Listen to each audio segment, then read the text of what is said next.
Good morning. Call the meeting, Township of Frontenac Island's regular meeting to order. We'll begin this meeting by acknowledging that we are meeting on the land that has been under the stewardship of the Anishinaabe, the Shoshone, and Karamunda for time immemorial. As settlers, we're grateful for the opportunity to meet, live, and play on this land. And we thank all all generations of Indigenous peoples, from the past to the present, who currently continue to extend the sharing of this land with us. We recognize and deeply appreciate their ongoing connection to this place. We also recognize the contribution of the Métis, Inuit, and other Indigenous peoples who now make their region their home, and who have both shaped and strengthened this community and our province and country as a whole. As settlers, this recognition of the contributions and ongoing importance of the Indigenous peoples to the area must also be clearly and overtly connected to our collective commitment to make the promise and the challenge of truth and reconciliation real in our communities, and to bring justice for murdered and missing Indigenous women and girls across the country. Now, is there a declaration of any pecuniary interest in the general mission? There are. Seeing none. Purpose of the meeting. We have a finance report FN 016-24-2025 Wolf Island Community Group Funding Request. And I understand you're having presentations as well. Thank you, Madam Mayor. If I may, I would just like to make a few opening remarks before we head into our presentations. First of all, I would like to begin by thanking council and staff for coming together today for this initial review of the draft 2025 budget. This process represents a collective effort, and I want to acknowledge the hard work of our staff in preparing a balanced and thoughtful budget that addresses both operating and capital priorities. For the 2024 budget, staff adopted a very conservative approach, focusing on regular maintenance and deferring capital projects. This strategic decision allowed us to make significant progress on important maintenance activities, such as roadside upkeep, culvert replacements, and shoulder removal to help improve road drainage. These efforts have not only addressed pressing needs, but have also been managed with a strong focus on fiscal responsibility. As a result, we anticipate closing the year at or slightly under budget, and potentially with a year-end surplus. Looking ahead, the 2025 budget reflects our ongoing commitment to responsible financial management, transparency, and delivering tangible value to our residents. This year, we are shifting focus to include key capital projects alongside our operational priorities. These projects were informed from input from council, staff, and members of our community.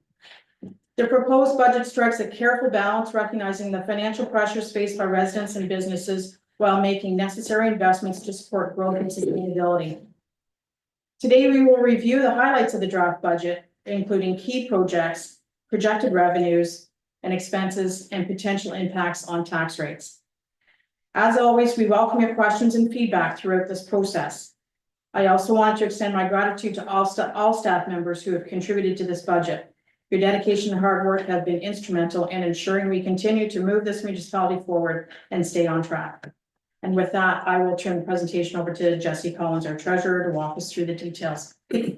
Hi, thanks, Vanessa, to you, Madam Mayor. So starting off today, we'll be hearing from the community groups on Wolf Island.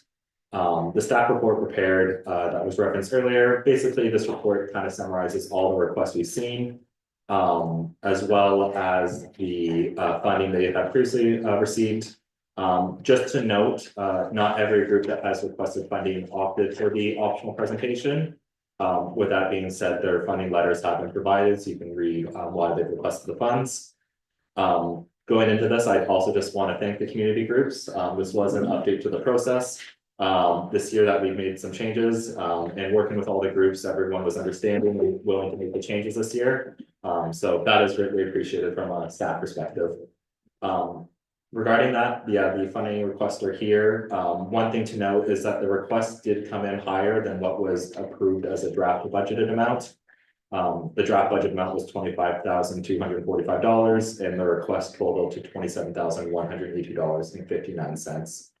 With that being said, we will kick it off and we'll hear from the groups that have come to present today. As far as council, at this point, the report is just to provide information as well as the presentations. Ultimately, the decision on funding is up to council. Those decisions can be made today. They can also be deferred if you need more information. I guess my only thing with this process is it probably makes sense to hear all the requests first.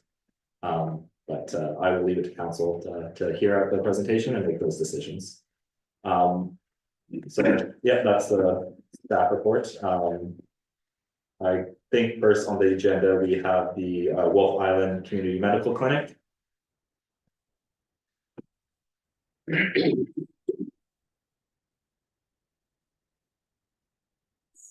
My name is Sheila McDonald and I'm the treasurer for the Wolf Island Volunteer Board of Directors. So I have submitted the information as required. This is a grant that we have received for a number of years. Thanks to the township of Frontenac Islands. It helps us defer some of our operating costs to maintain the clinic building. So I have outlined in the financials the types of expenses that we typically have per year and what I projected we would be utilizing that for. Each year we try to do some maintenance on the building, and for this coming year, our plan is to put in gutter guards because we're having overflow from the eavesdrops that lands on the ramp up to the building, so it's a bit of a safety hazard, especially in the winter. And we also want to invest in a backup generator for the sump pumps in the basement because it is prone to flooding, as we know. So part of the funds will be used towards that in addition to donations that we receive throughout the year. Just by way of background, in the past, the board of directors' focus was on maintaining the building. However, that changed in 2023 when we lost Frontenac doctors. So for the past number of months, we've been working on several initiatives to try and reestablish family health care in the clinic. So we do have life labs coming in on a regular basis, as well as the VON to provide foot care. And we have Dr. Sproul still from Frontenac Doctors who sees patients on the island. We've also utilized the facility to provide a training location for neighbors, helping neighbors from the county with Frontenac. But going forward, our focus is to reestablish family health care, and we have several initiatives underway. One is the rural and isolated status that we're pursuing. And we've been able to make contact with Dr. Watts, who led that initiative for Mallorytown. And he's going to share with us the process that they followed. Secondly, we've made contact with the Erie Shores medical team. They provide services to Pelee Island on a full-time basis. So we want to talk to them about how that funding model works because they have EMT 24/7. They also have a daily clinic for family health care. So they seem to have all of the services that we would like to have. And thirdly, we're doing work with Queen's University in trying to establish whether they would be open to operating a walk-in clinic for us, utilizing their residents. So we're doing a deep dive research-wise into the demographics of the population of Wolf Island in terms of age demographics, which we have, but also who has doctors and who does not have doctors. And we'll be able to do that through Queens without disturbing anyone's privacy in terms of their own healthcare situation. So that's it. Any question? Okay, Councillor Holden. No, I think the clinic does a great job of looking after their money. So I'm comfortable with this. Okay, Councillor Flanagan. Same as Councillor Dan, prices haven't gone up because they did a great job in keeping this stuff going and trying to get our services back, so yes, I agree, 12.5 is no problem. Okay, Councillor Ackley. No, excellent job again, that great presentation. Thank you. Councillor Saunders. Well, thank you for volunteering your time and service. And thank you for maintaining the building. At some point in time, we are gonna make some improvements to help her over here, and we're gonna need the building, so thank you for all the effort you put in. And yes, it was a lovely presentation that, and rural and isolated designation that, is in quick discussion again with, the MTT's office, and I've asked the CEO to follow up with that. He believes that he may be able to help us with that because it actually impacts us from a funding perspective as well. So it's one of those things that I hope that we would be further down the road, but we're not off the road with it. No, we're not off the road. Yeah, okay, thank you very much. Okay, thank you. I can't see. Treasurer, sorry. Yeah, through you, Madam Mayor. I did just kind of forget in my introduction, the presentations are 5 minutes. Sheila was under 5, so all good there. But just for the other presenters to know, we are. Are you timing them? Good. Yes, yes, So catch my attention. yes. Okay. Next, Friends of the Pharaoh, please. No, we'll file and send it down. Wolf Island Setback Group is up next.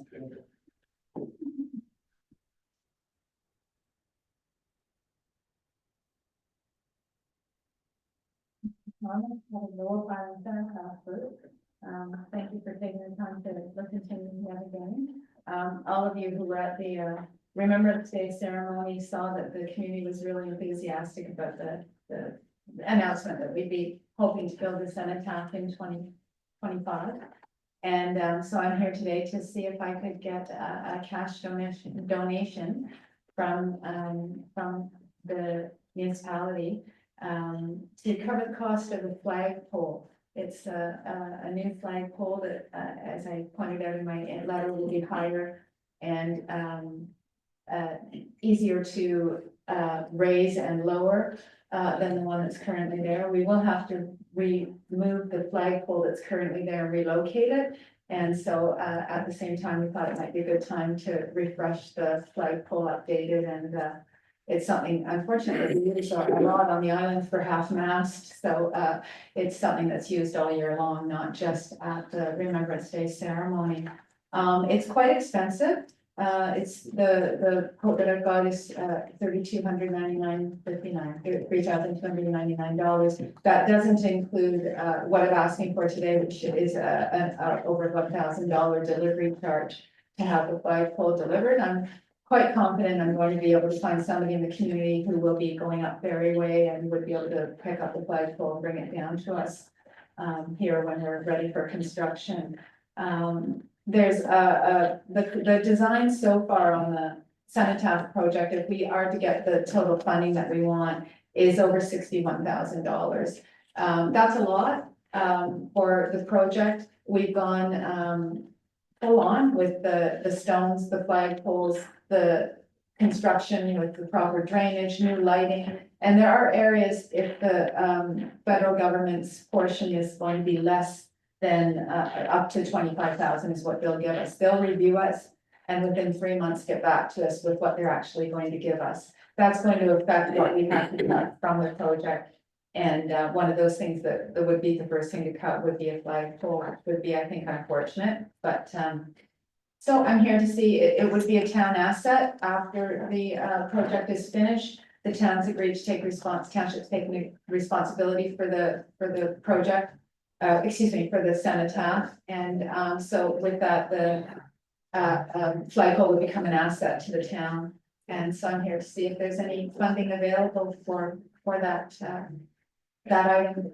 And if not that, if you'd like to make a donation towards any of the costs, it would be appreciated. But I saw in the request that it had to be a specific part of the project, so that's why I broke it down to flagpole. So does anybody want to ask any questions? Dr. Holton? I guess my only thing is, we're basically giving you money to buy something that's gonna be our asset anyways. My feeling at this time is the flagpole we have is fine. Maybe let's wait and see. It's pretty pricey. I would like to wait and see when we get the Cenotaph up and see if where the flagpole falls. I would not be in favor of this at this time. Councillor Dvorak? Yeah, again, I sort of echo Councilor Dan's comments. Can we just maybe refurbish the pole we have, Ken? Like give that a facelift and get it all cleaned up as opposed to buying a $3,000 aluminum pole? Like they one there, just clean it up, make it a little nicer and. It would have to be relocated in any case with the design that we have. That site is gonna be excavated out front and then it's gotta be dug out. The drainage is gonna be put in. The site has to be prepared, so the flagpole will have to be removed or moved. I suppose I could find a company I could inquire. I don't know a company offhand that refurbishes flagpoles. But I could certainly check that. I guess the issue I have is that if we don't plan for it now, it's not something that I'm gonna be able to do in 2026. It's either do it in 2025 or don't do it. I think a flagpole is critical to the monument and to in front of town hall. I guess we could redesign the cenotaph to work around it, but I think that would be, I don't think it would look very nice. Thanks, good. Councillor Arthur? Is the pole we have now steel or is it aluminum or? I mean, No, I don't know. because, yeah, maybe the cost of refurbishing it, make it better, might be a lot cheaper than $3,000. Yeah, I could certainly Yeah. check that out. I mean, then we're transporting it to somewhere, getting it refurbishing, transferring back at $1,000 for one-way transfer. Yeah, but we're only gonna transfer it maybe, but we can also maybe have an on-site sandblaster come, and then our township employees paint it. Right? You know, so just to save costs, I could certainly check that out, yes. because it could easily sandblast on the site at the township office. Or the township municipal building. I don't know if it's like sandblasting would cost, but you mean the employees could sandblast it? No, we'd hire a company, Servpro or something from Kingston. You know, there's a bunch of sandblast places in Kingston that would come and do a mobile blast. And we got a big building there, it's heated, the brush on paint or whatever we gotta do to it and make it last for 10 years or something. Okay, I can certainly call them. Okay, Councillor Saunders? Just see the amount of money for a flagpole, that's, I think that's a good sign. No, nothing else. Thank you. What caught my attention was, it's a capital item. It will be our item all the way along. We have a capital budget and a capital reserve. And that will be an asset that we have, correct, Treasurer? Yeah, through you, Madam Mayor, in this scenario, yeah, it is more unique because ultimately it'd be township ownership. So yes, to answer your question, it would be an asset on their books that we carry forward. Okay, and one of the points she had was that the new flagpole will be much taller, right? Yes. Okay. And the one thing that crossed my mind, and it's challenging every year, and that is even getting a good sized tree decorated, et cetera, and that in front of the town hall. I'm just wondering, is there an opportunity perhaps that this flagpole could actually do a double duty in any way, shape or form, that for electrification, that for tree over the course of time too? I just wondered. But really it should be budgeted in our capital if we think that it needs to be replaced. Yeah, through you, Madam Mayor, so before this request, I can't say that replacing the flagpole was something that we looked at just from a capital perspective and the projects we were pursuing. Again, I'd have to take a look with, you know, our public works employee managers and employees and have the flagpole. Just to see if that's somewhere we want to budget for.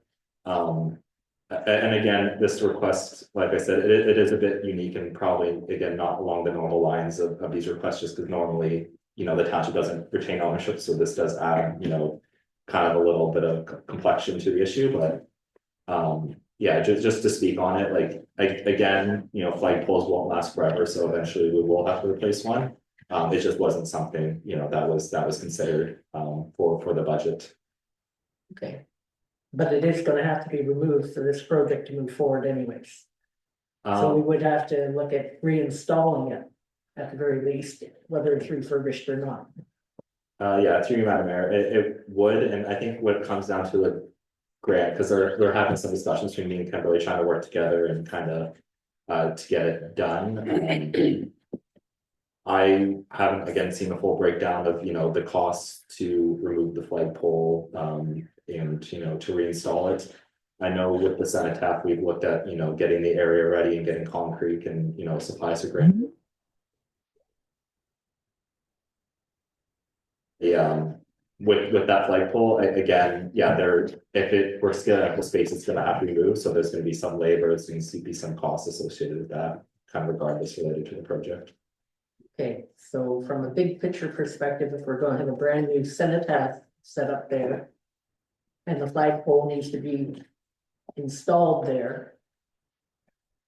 I would think that would be an opportune time for us to make sure that the next flagpole lasts 50 to 100 years, and that I don't think 10 years is a reasonable time frame for a flagpole to last. But it's sort of like, you know, building a new house and then putting the old kitchen back in. If. But it depends on the will of council now, but like an opportune time, because after that. If there is a rotting in the flagpole and it has to be changed, it would be a huge disturbance to this new cenotaph. So to me, it's worthy of consideration, and there's actually different funds for refurbishment of older municipal buildings. And I would say that the flagpole could easily be argued as being part of an older municipal building. I look at this building and think of that fund as well. So I think there is an opportunity for that. Quinn. If I could, through you, Madam Mayor, to Kimberly, another company to explore is a company called E-Wing, flagpoles, E and then W-I-N-G, and that's who we use for the fire rescue building on Howe Island. That flagpole was they've fundraised some money for that, and E-Wing is worth checking into as well. Okay, thank you. And I'd be happy to provide the council with more than one quote. This is one quote. Again, working with Jesse, we're trying to get the application in for December 1st, and I have to show where the funding is going to come from. We discussed if we're going to have a new flagpole, or aren't we? Do we want to put the 6 fence in, or don't we? We may not get the funding that we need from the federal government and have to cut things and be looking at it, but I think that would be a pretty important thing when I would want to cut. Okay, we've hit our 5-minute time frame, I'm told, so Okay, thank you very much for your presentation. thanks, guys. Okay, so the next group we have is the Wolf Island Friends of the Fair.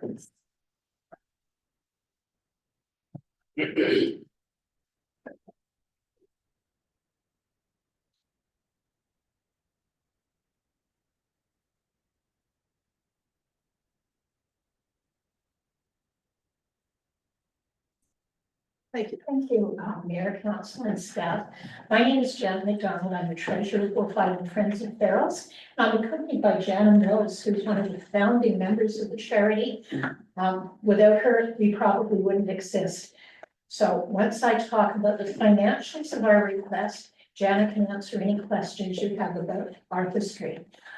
Wolf Island Friends of Ferals is an unincorporated registered charity. This is our 9th year of operation. We've, as of last week, served 674 cats on Wolf Island. That's prevented a very large number of additional cats on the island. We added rabies vaccination to the spay neuter program a few years ago because we thought that would be an additional benefit for the community. A rabies shot now costs over $40, but it has a 3-year duration of immunity. So in our request, we were asking for $1,500 to apply towards the rabies shots. It won't pay for all of them, but it's the biggest contribution to the community that our program can make. The veterinarians we work with tell us that a 3-year duration of immunity actually will extend longer than that, but they say 100% for 3 years. Feral cats have a shorter lifetime than domestic cats normally, so a lot of these cats won't live too much longer than that vaccination. We're very proud of what we do with the money we get. We have very low expenses. 98% of the money we get goes into our veterinary fees, which have been going up approximately 9% year over year since 2019. We're very fortunate to work with 2 veterinary clinics. One which gives us a discount on low volume cats. That's when we take in between 1 and 4 cats a week. We also twice a year this year have worked with another clinic that does high volume, and they will do 30 cats on one weekend for it. We have checked with other local cat rescues to see what they pay for their veterinary services. And no one has better fees than us. We have been able to negotiate good fees. About a third of the money we get comes from fundraising, and that's the 7 of us out in the public, working at the market, working at the plowing match. Many of you have been harassed by us to buy raffle tickets and other merchandise, and we'll be in this room on December 1st with all kinds of great Christmas merchandise. We hope to see you then. Have any questions of a financial nature before Janet gives you a quick run through? Councillor Holden? I guess mine is just more to, what is the goal of it? Like, how many cats did we start with? I thought the idea was to reduce the feral cat population eventually to 0. And that's why the spay and neuter program. So what would the stats be? Where did you start? What was the number and what's the number today? Are we reaching that goal? Janet? Yeah, I don't know if we'll ever reach the goal, No. because every spring we get calls about, oh, there's a litter, there's a litter, the mother's disappeared. And we thought we were getting close, especially after we had these 2, well, in the spring, we had a mass 27 cats spayed at the Kingston Mills Veterinary Clinic. But how we started was in 2015, we called a public meeting and 20 people attended, which is quite a large number. And at that meeting, it was determined that the people at the meeting knew of 600 feral cats. And so we collected names, and we put in some seed money and started to spay and neuter. So we started with 600. We were concerned about the exponential growth because cats can multiply very quickly, starting at 4 or 5 months, and they can have 3 or 4 litters a year. They only have a 2-month gestation period. So I don't think that we're at the point now where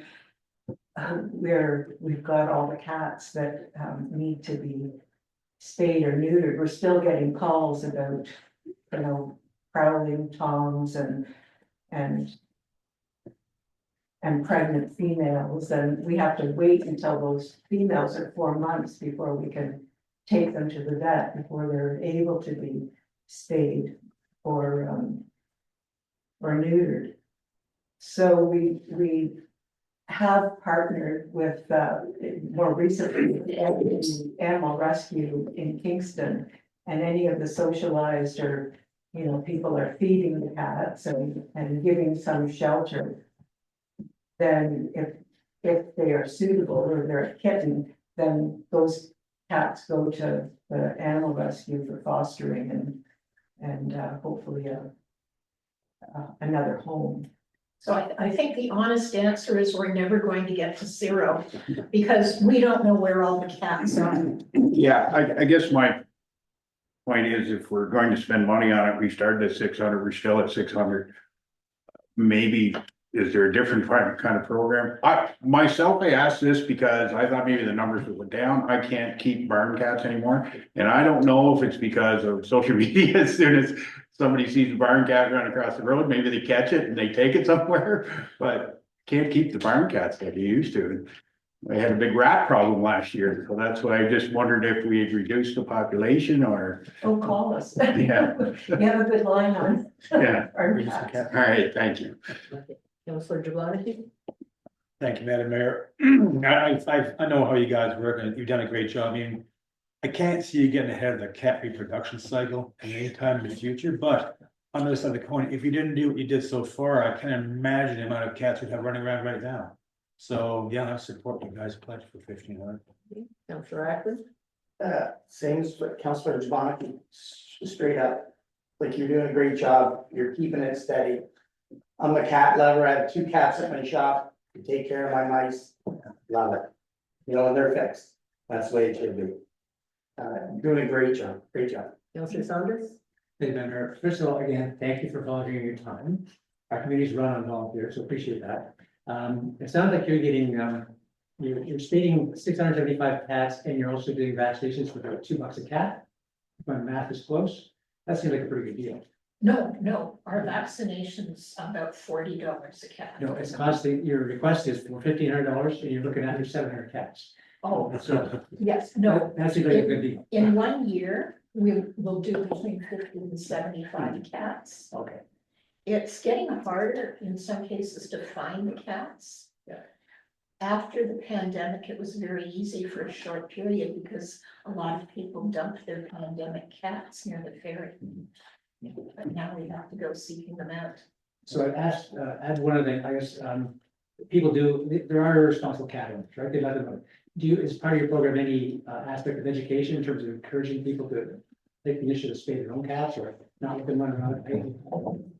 We have done a formal education program, but informally, people from Kingston and Wolf Island come to us when we're in public marketplace, for example, to talk about their cats. And we always encourage people to spay or neuter.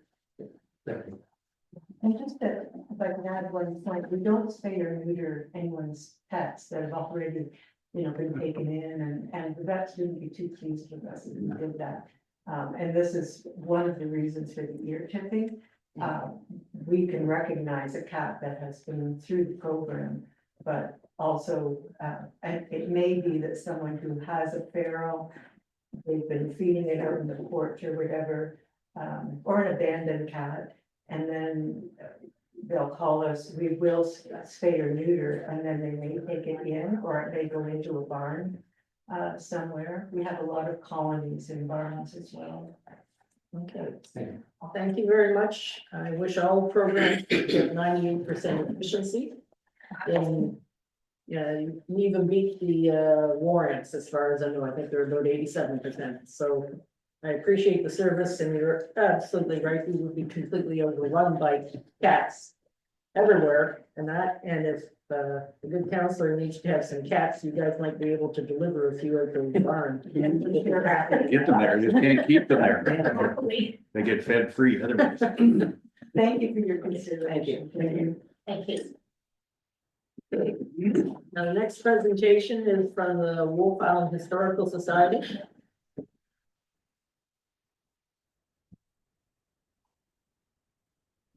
I'm Senator Gideon. I'm on the board of directors of the Wolf Island Historical Society. We have come into possession with the light from the Quebec Head Lighthouse. It is about 400 pounds, all made of brass. We have permission from the town already of where to locate it. It'll be approximately 7 feet in the air, so nobody can get at it very easily.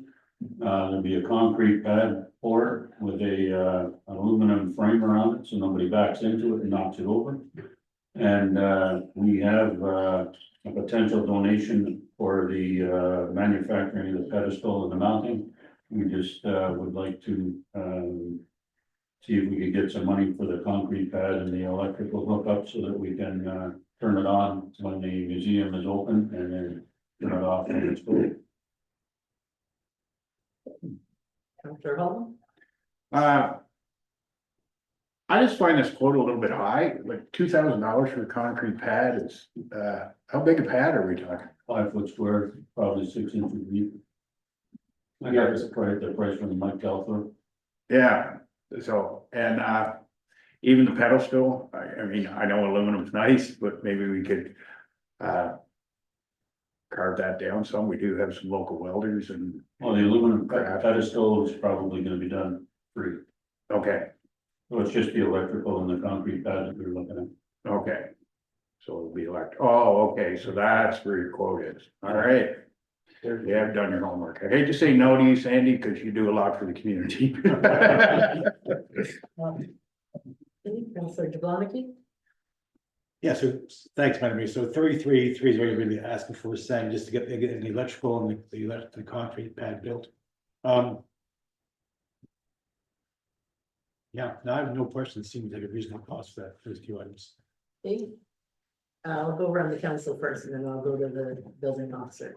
Yeah, other than, electrical's not cheap, concrete pad maybe shave a few bucks, but still, you know, it is what it is. And, it's history, so. Okay, Councillor Saunders? Madam Mayor, back to the previous comment of an asset, does this become an asset again for the township?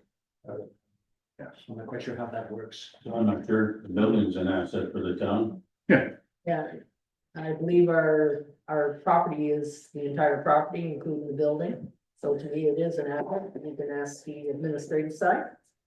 Treasurer or CAO, would you like to clarify that? Through you, Madam Mayor, yeah, if it is, on a building or property, then it would be our assets.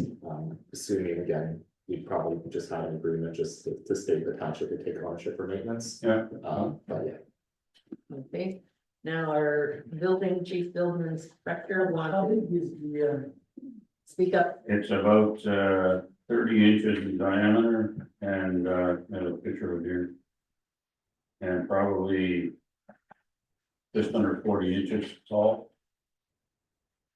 Has about 6 bolts that are at least an inch in diameter that you bolt it to whatever it secures to. Still a building pad, probably, dig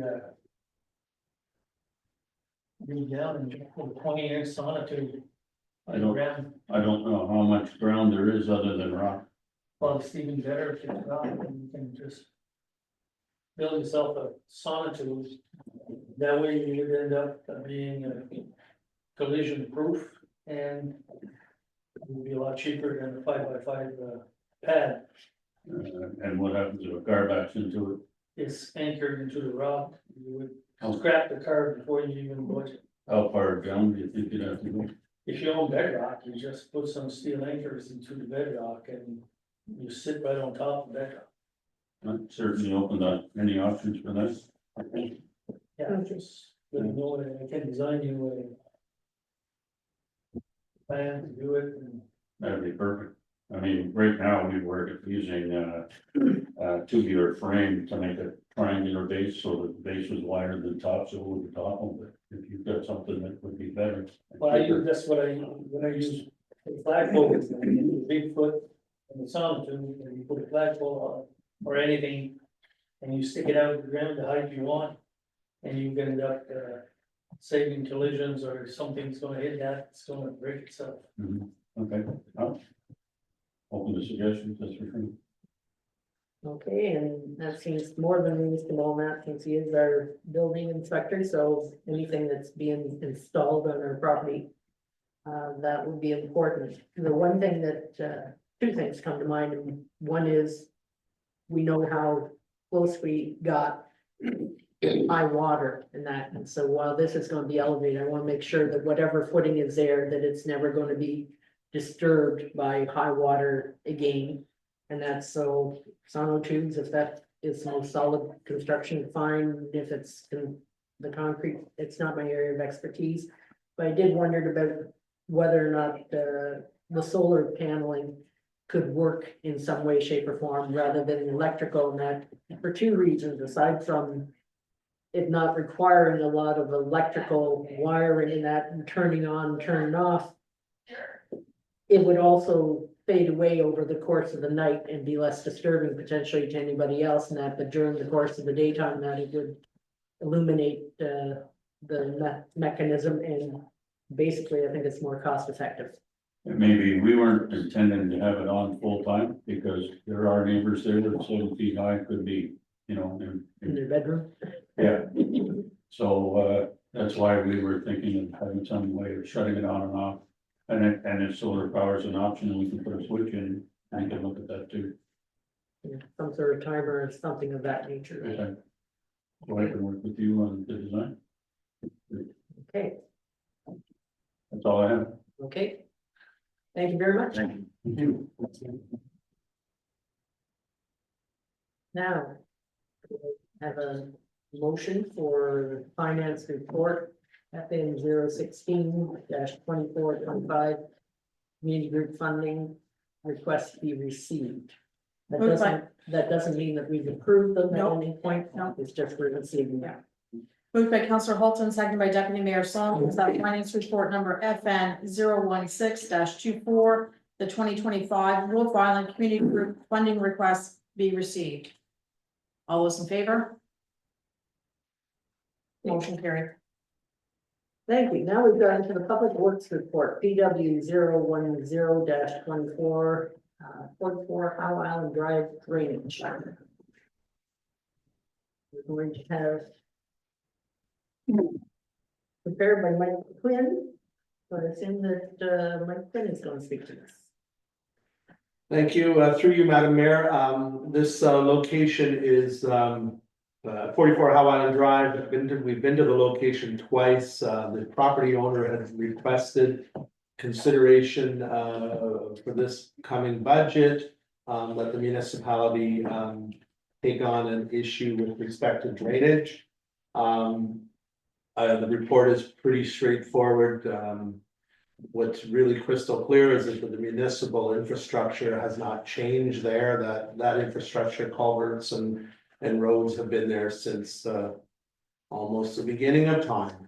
The interesting thing is that the property gets developed and the buildings on the property are placed in the path of what was once a natural drainage route. And then the conclusion is that if the municipality takes this on, we're potentially opening up a can of worms that will create more problems than because the municipality becomes the owner of a drainage issue that is not the municipal's responsibility on this particular one. Okay.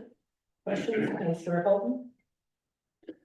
No, but just reading it, it sounds like maybe it's something we should stay out of. Okay, Councillor Jablonski? Thanks, Madam Mayor. No, thanks, Mike. It looks like these people built their homes right in, right in the middle of water pathways. Yeah, I don't want to get involved because I think we're opening ourselves up to a lot of other problems down the line. Councillor Ackley? And also, I went around, I know the property owners around, and they all have 4 sub pumps in the basement. So this gives me the indication the problem's been there right from day one. So for us to reroute water and maybe cause grief on 10 other houses. Yeah. You know, water runs downhill and it's hard to correct it, especially we're a rock island. You got the big deep and giant culverts. And we have done nothing to change the course, really. From, like, I've been on the island for a while now, and I haven't seen any. We see top of road work, but we haven't really saw any ditch work in that area to change anything. Okay, Councillor Saunders? Thank you, Madam Mayor. Through you to the CEO, this is a report that's received for information. So will we be contacting, what's the follow-up step? I guess? Through you, Madam Mayor. So if council direct staff, we would have to include an amount in the budget for, to get an engineering drawing design of what could be done there with respect to the drainage. So if that's something that council's interested in, then you would just need to give direction staff to include, and I'm not sure, Chief Quinn, if, we've got any kind of update with regards to engineering costs or maybe even, Marcel might be able to give us something, but. Sorry, Madam Mayor, I may have misasked my question. Oh, sorry. Assuming on the assumption that council does not agree with moving forward, Yes. is that communicated to the Oh, landowners? What's that? my apologies. Yeah. Yes. Yes. All right, to me, this is symptomatic of a problem that is actually affects both of our islands. Not of the larger islands at least, not, my question would be to the CAO on that, because I understand all the other townships in Frontenac County had floodplain mapping done with supportive funding and that, and Frontenac Islands did not take part of that. And there was infrastructure funding as well for stormwater management and so on that was available. Is it still available, and would it not be to our benefit? Because I think of the water that concourses through Marysville, through private property as well. And when we had our high water results, we actually had the lake basically flowing back into properties. I think keeping our head in the sand on this item, it's gonna come back worse and worse as the climate is changing that, and the water levels are fluctuating. Right now, they're very low. In another year, it could be extremely hot. So I just want to make sure, because with 254 kilometers of shoreline, I think we should probably be looking at floodplain mapping and water courses. And that to make sure that when we do get the deluge of rain that other areas are getting, and it's moving likely towards us, that we don't lose major infrastructure or even homes. Through you, Madam Mayor, my understanding was it was a CRCA project, which we are not involved with, so therefore we didn't qualify for the funding, but I can follow up further with respect to costing on floodplain mapping. As a matter of fact, I asked at the county level on that, and we had not participated in it, but they thought that we would probably be able to. And that's, so I'd like to have more information on that, because, and not just for this particular Howe Island situation, that, but for Howe and Wolf in particular, because we have the higher concentrations of population. Potentially Simcoe Island as well. So I did discuss this on the Cataract Way Conservation, whatever board, but we are not a member. So that is why they said that we were not included in that, and they did it. They said there is mapping of floodplain, high water mapping that's available that anybody can get through them. They already have that. That's why we were not included, because we're not a member. I know that we're not a member, that's why I asked about it at the county, and they said that they were likely open to it, so I'd like to make sure that every avenue is covered off, because there was funding provided specifically for it, and we certainly have the greatest exposure of all the townships to water damage. But- Yeah, I was just repeating what they told me at Cataract Conservation, headed the project.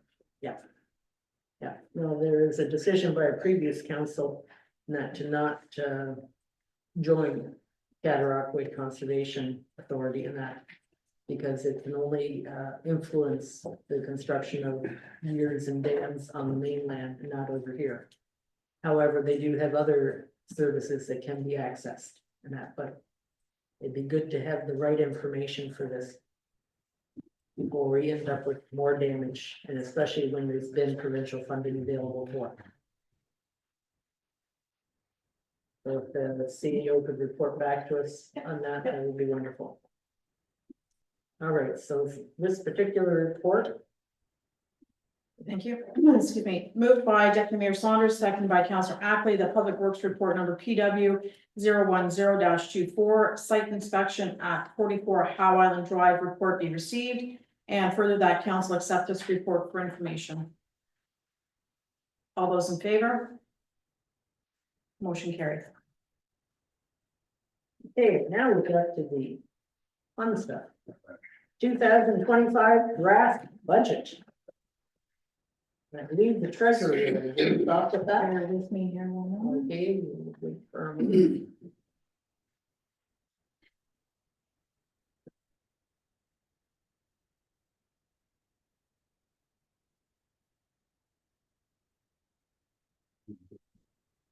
You missed my earlier concern. Please put your phones on mute or vibrate. Someone really wanted to reach you. Vibrate it. Thank you, Madam Mayor. So yeah, we're back at budget presentations already. Feels like we were only here 4 or 5 months ago, but here to kick off today. From the package that you received, I think you'll all notice that it is a little bit different this year. I just kind of want to speak on the broad sense of the budget. A lot of focus was put into kind of getting to the forefront. What are the changes, the big ones, and how are they kind of impacting the budget, the tax rate and all that. With this presentation, I wanted council to be equipped with all the information and be able to make decision on items on, quantified items that impact the tax rate. So just wanted to start off with that. I'm hoping council appreciates it, and I hope it kind of leads to a valuable discussion. Starting off in the first tab.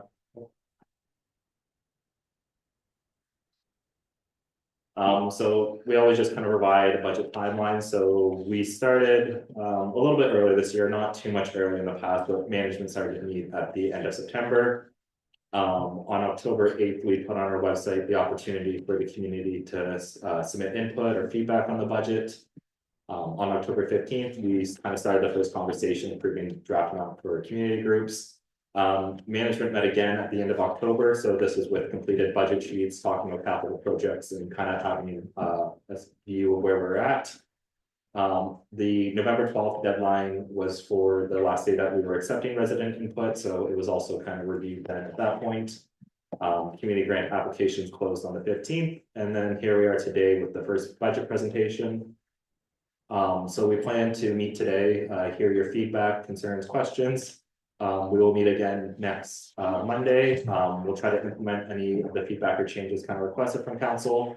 With the hope that at December 9th, we can pass the budget, get the tax rates done, and start the new year kind of knowing what the goals are and what the plans are. So this is kind of a high level overview summary. Before I start getting information, I also forgot to mention, please feel free to ask your questions at any time. I'll appreciate not having to talk for 2 hours straight, so it's questions are more than welcome. Yeah, we'll just kind of go in. So with the budget, I always kind of like starting, what's the impact first, and then we can see all the factors that lead into it. So overall with the budget this year, there was kind of the main concern was we kind of put a hold on capital projects, and that was the main driving force. And with that as well, there was efforts to kind of keep the tax rate lower. These tax rate increases probably par for the course of what have been seen the last 2-3 years. It is recognized that it is kind of, if we go back 5 years, these tax rates are higher than historically what was seen in Ontario. I think across the province, there was a lot of times a target at, 2 or 3%. But with this budget, we did make kind of every effort to fund capital projects while keeping other costs down. So overall, there's a 5.44% increase, tax rate increase on the average household for the entire township, 5.66 for Wolf Island, and 5% for Howe Island. In this presentation today, we're strictly focusing just on the township. Next week's presentation will pull in the county and the education pieces and what impact that has on the taxpayer, but today's just kind of what we have impact on. The one thing I will note, even if nothing changed today, as far as the budget, while we're doing a bit earlier this year, we're still kind of waiting to see the updated assessment rules from MPACT. So I have just conservative, from supplemental tax and what we think the assessment value would increase to has been factored in, but we'll have the actual results and numbers that will feed into the tax rate increases next week, and I'll make clear what those changes are. Like I said, I was fairly conservative with that. I didn't want these rates, skyrocketing up too high or anything like that. So just to put that out there, just so everyone's aware, but these are the rates we have for now. So kind of what we're going to do now is what are things that are impacting the budget and the decisions we made. So the consumer price index or inflation for 2024, it's kind of been steady across the months. It's a 2% increase, annual inflation increase. This is lower than what we've seen the last 2 years. We're definitely seeing now, as we get farther and farther away from COVID, that the inflations are kind of returning more to normal levels. With that being said, in the budget, 2% cost of living has been applied for township wages. And 2% was also used a lot of times if we're looking at costs we're incurring annually that are, routine, that we expect to incur. We have also kind of built in the inflation compared to the 2024 budget amounts. The one thing I will say here while we're speaking about township wages, 2% has been applied across the board. We also have accounted for potential merit increases. So as council is aware, last year, we actually implemented a salary grid. So employees are placed on the salary grid, and based on annual performance evaluations, they could move up a step. So that would be separate from the 2% increase, that the whole, grid itself will be moving by 2%.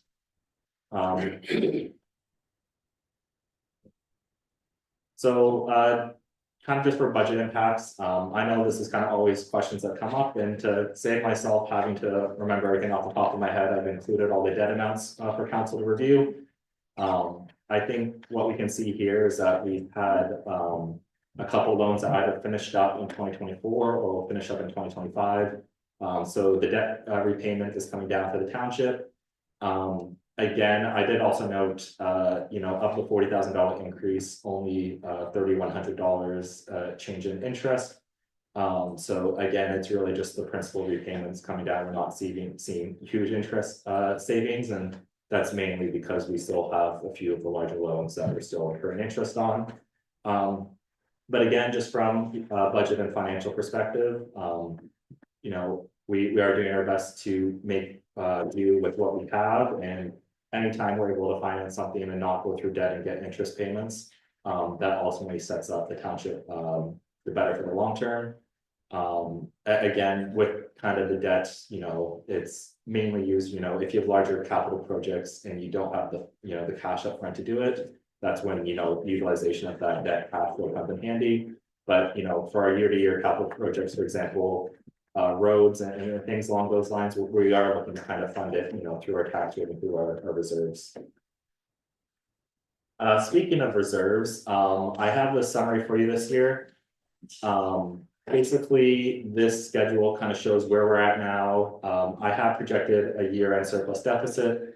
I will say, again, these numbers, I try to be as accurate as possible, but we haven't got through the year-end reconciliation. There's still a month and a little bit left. So again, that's just projections for now. Those could change, but I just wanted today to kind of, give as much information as possible. Basically, we have our projected year-end reserves, and then for the budget today, the 2025 budget entries, everything that's in the budget is reflected there. So you can see based on this budget, here's where the reserves are projected to be January 1st after we make those entries. And again, and just to be clear, the estimated reserve balance, these aren't the estimated balances at the end of 2025. We haven't accounted for any surplus deficit in 25, but at the start of the year, if we budgeted, for reserve transfers and whatnot, that it is reflected in the 2025 balance. When we go through the presentation, I think almost in all cases, I do kind of highlight and bring out when reserves are happening and what reserves are being used. I will say now, just because it will come up later, with the wind reserve, I know there's always discussion on how much is used. This year, with the amount of capital we're having, we receive at this point $645,000 annually. Almost all of that is being used to fund the capital projects. Again, there still is a balance left over, and it's not completely used. But that is kind of one of those steps we kind of had to take to get the capital projects in while keeping a reasonable tax rate.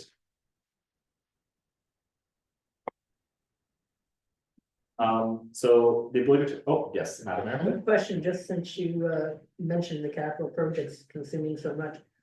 Have we made any applications not for getting of additional funding from the province for any of the road construction?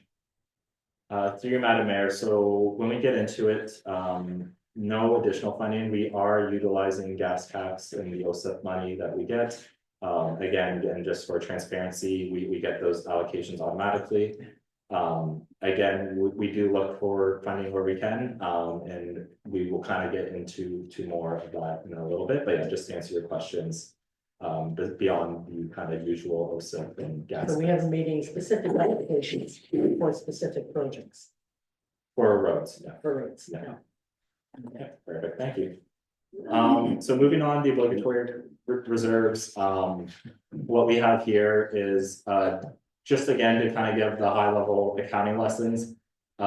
These reserves don't flow through our surplus deficit, they sit on our balance sheet. Another way to look at it is basically it's deferred revenue. We receive the cash, they have to be used for a specific purpose. So they don't hit our surplus deficit until we actually use them for that purpose. So with kind of the pause in capital projects last year, we have seen an increase, you know, in the reserve balance, specifically with the CCBF, Canada Community Infrastructure Funding and the gas, or called the gas tax. We're using up a lot of those funds this year to fund the capital projects.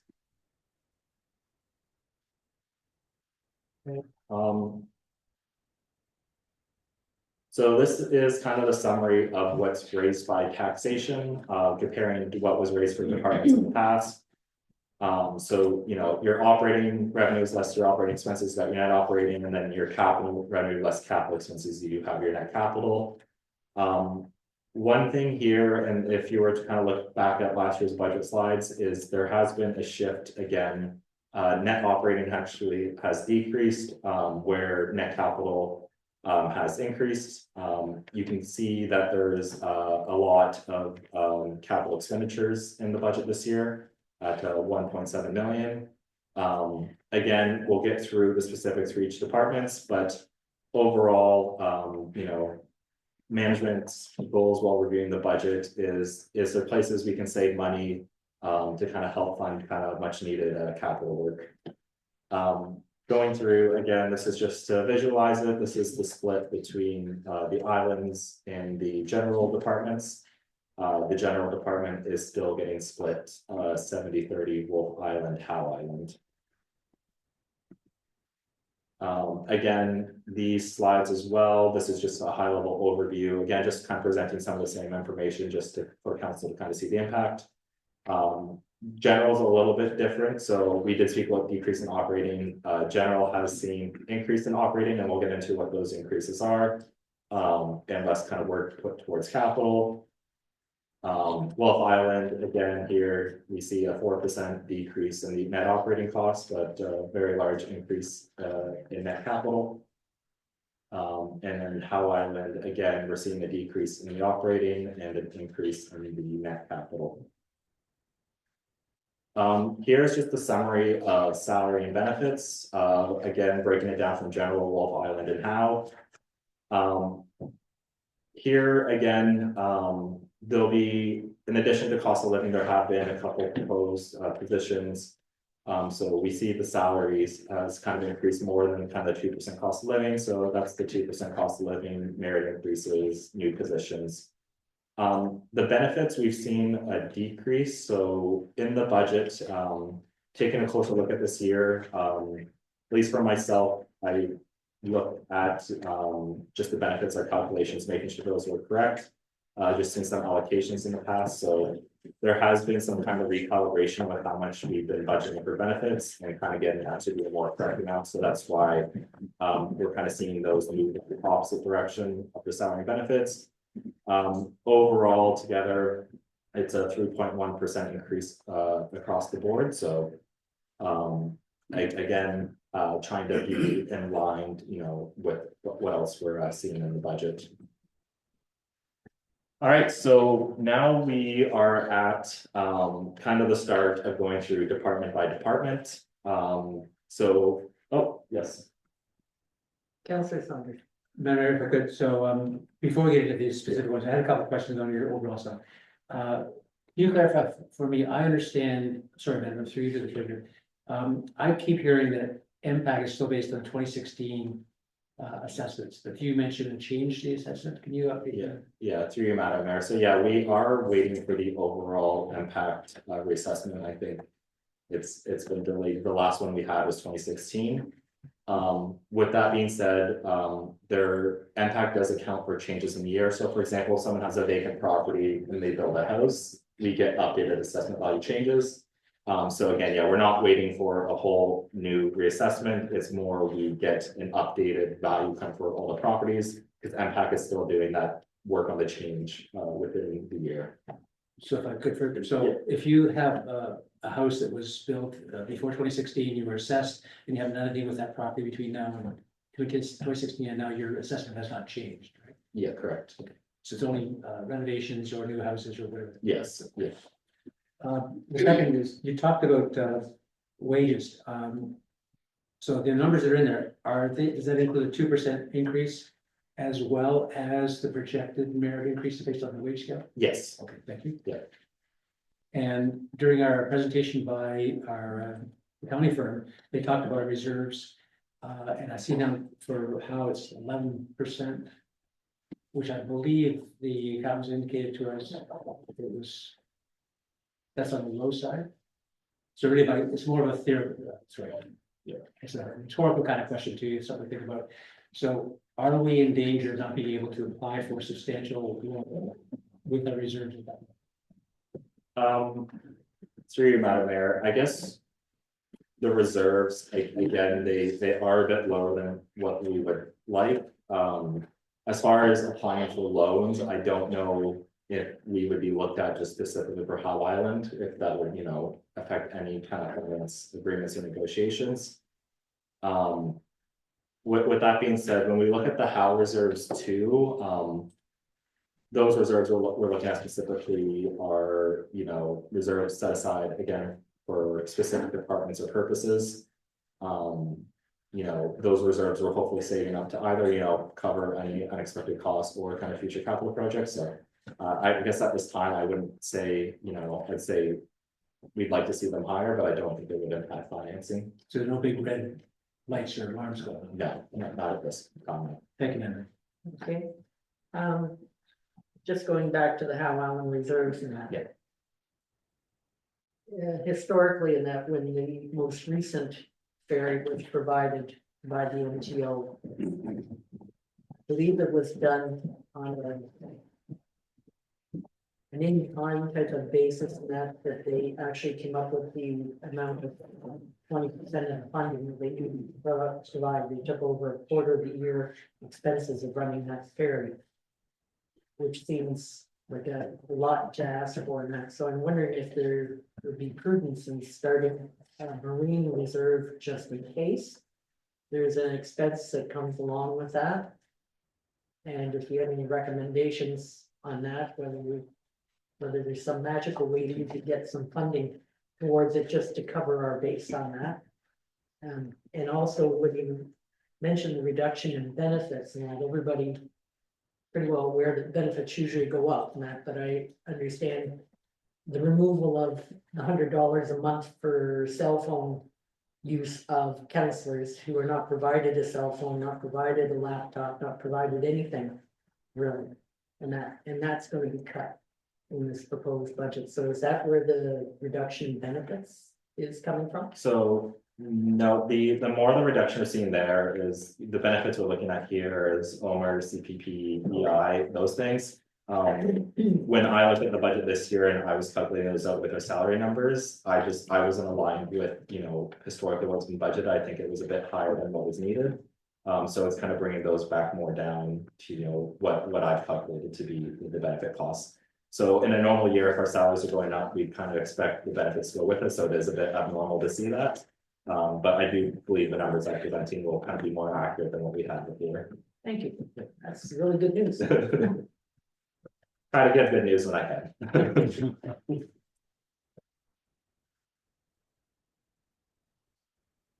Okay, so again, this is kind of the first slide. So a little bit different this year is for each of the departments, I have this summary slide that kind of breaks out revenue and expenses.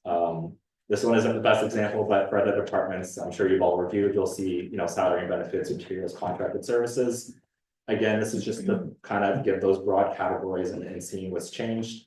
For this slide specifically, basically this department is where we see additional taxation revenue. So when this budget, we're kind of looking at what we need to raise by taxation. Supplemental taxation, for example, someone builds a garage or they vacant land and they built a house. We tax them, in the year to recover, the funds for the change in their property value. Interest and penalty. So we charge penalty on late taxes. Although we see this revenue going down, this is actually hopefully a good thing and a thing I hope continues. So For the tax sale properties, we were charging, you know, lots of revenue on them, so that's why we would see it higher in the past. As we get through and kind of sell the properties or best properties are unsuccessful, we should hopefully see the interest and penalty decrease. And this budget, just based off of the tax sale results, I've increased the amount we have for tax write-off. Again, with this department, the way I have it set up is to not have an impact on the tax rate. If there is a surplus, then it's going into reserves and then be utilized elsewhere. A lot of these things, again, I can make best estimates on, but I couldn't, you know, how it plays out really depends on kind of specific circumstances. So again, the amount we're transferring to reserves this year is a bit less because of the, you know, expected tax write-offs. In here, the external transfer, and I believe this, it might have previously been budgeted under planning, but the Frontenac Shared Services Municipal Corporation, this is the 10,325 is what we're contributing, I believe, for 5 years. In 2025 will be the second year of contribution, so that's what the external transfer is there. Again, so not the most exciting department, kind of just things left on the side that you know, relate to kind of taxation or otherwise. So starting off, we have the council budget. So again, no revenues here. When we're looking at salary and benefits, we do have a couple reasons for the change. I'll actually kind of go to the next slide just to speak on them. So we have around a 20% decrease, or $15,382. So one, we have the removal of the monthly communication allowance that is being proposed. So based on the council remuneration bylaw, there's $100 allocated for communication technologies to be paid to councillors. When we're looking at this budget here, again, we are looking for places to save money, and this is one of the areas we looked at. With that being said, and especially here as we just as we bring this up, it is, you know, council does relate to council yourselves, fully open for you guys to have that discussion and kind of determine what you want. This is again just kind of based on general council sentiment that we've seen that, you know, we are looking to what's being needed or utilized by councilors to save money. Next slide. Okay, and as I pointed out before, the reduction in the communication funding, I will say I'm not in favor of it. This council has already not taken a cost of living raise or anything else since it started. And that's going to be the case. So reducing it further than that for future councils is not in the best interest. I think we've already made our cost savings in that, and quite frankly, when it comes around to our last year, we need to make sure that it's reasonable for anybody in the public that wants to run for council, that they aren't having to do it out of their own dime and expense, because this is a job. And that's, so I must say, I think it's anyways kind of foolish in that since we don't get a phone and we don't get a laptop, we have to provide it ourselves. The extra $100 to pay for the cell phone, I think is not a good move, but that's my 2 cents on it. Anyone else have anything? Councillor Hall. Yeah, I guess my opinion is, I want to save the money wherever we can.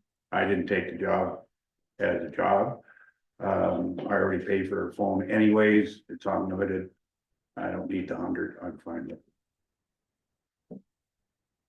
Yeah. Anybody else? Okay. No, Madam. Oh, Councillor Song. Yeah, I did want to support Councillor Paul's comments. I didn't even know we had this allowance, so I haven't been charging it. As I said last year, I think on principle, we know we don't, in tough financial times. I think any demonstration that council can do to show that we're aware of that and reducing our expenses, I think is a prudent thing to do. We need to send a clear message that we have a tight budget and we need to watch every dollar. So, thank you. Madam Mayor, yeah, I mean, just to speak on the comments, again, the budget's brought to council, and this council ultimately again chooses, you know, some of these decisions, what impacts the compensation. So Again, if, you know, unreasonable for, you know, councils in the future, they have that opportunity to have it reflected, how they'd like to see it. Just continuing on, this $9,000 decrease. Again, part of this, and I'll use it a bit and it will come up, again, just costing out, you know, council meetings for the year, special meetings, committee meetings, and the benefits associated with that. I found, again, there was $9,300 where the budget, again, might be higher than what's needed. So that's what we're seeing there. This isn't a reduction, and again, the activities that council are taking place, that specific $9,300. It's again, just trying to get those numbers to be a little bit more accurate. So with materials, we also see a $2,000 decrease.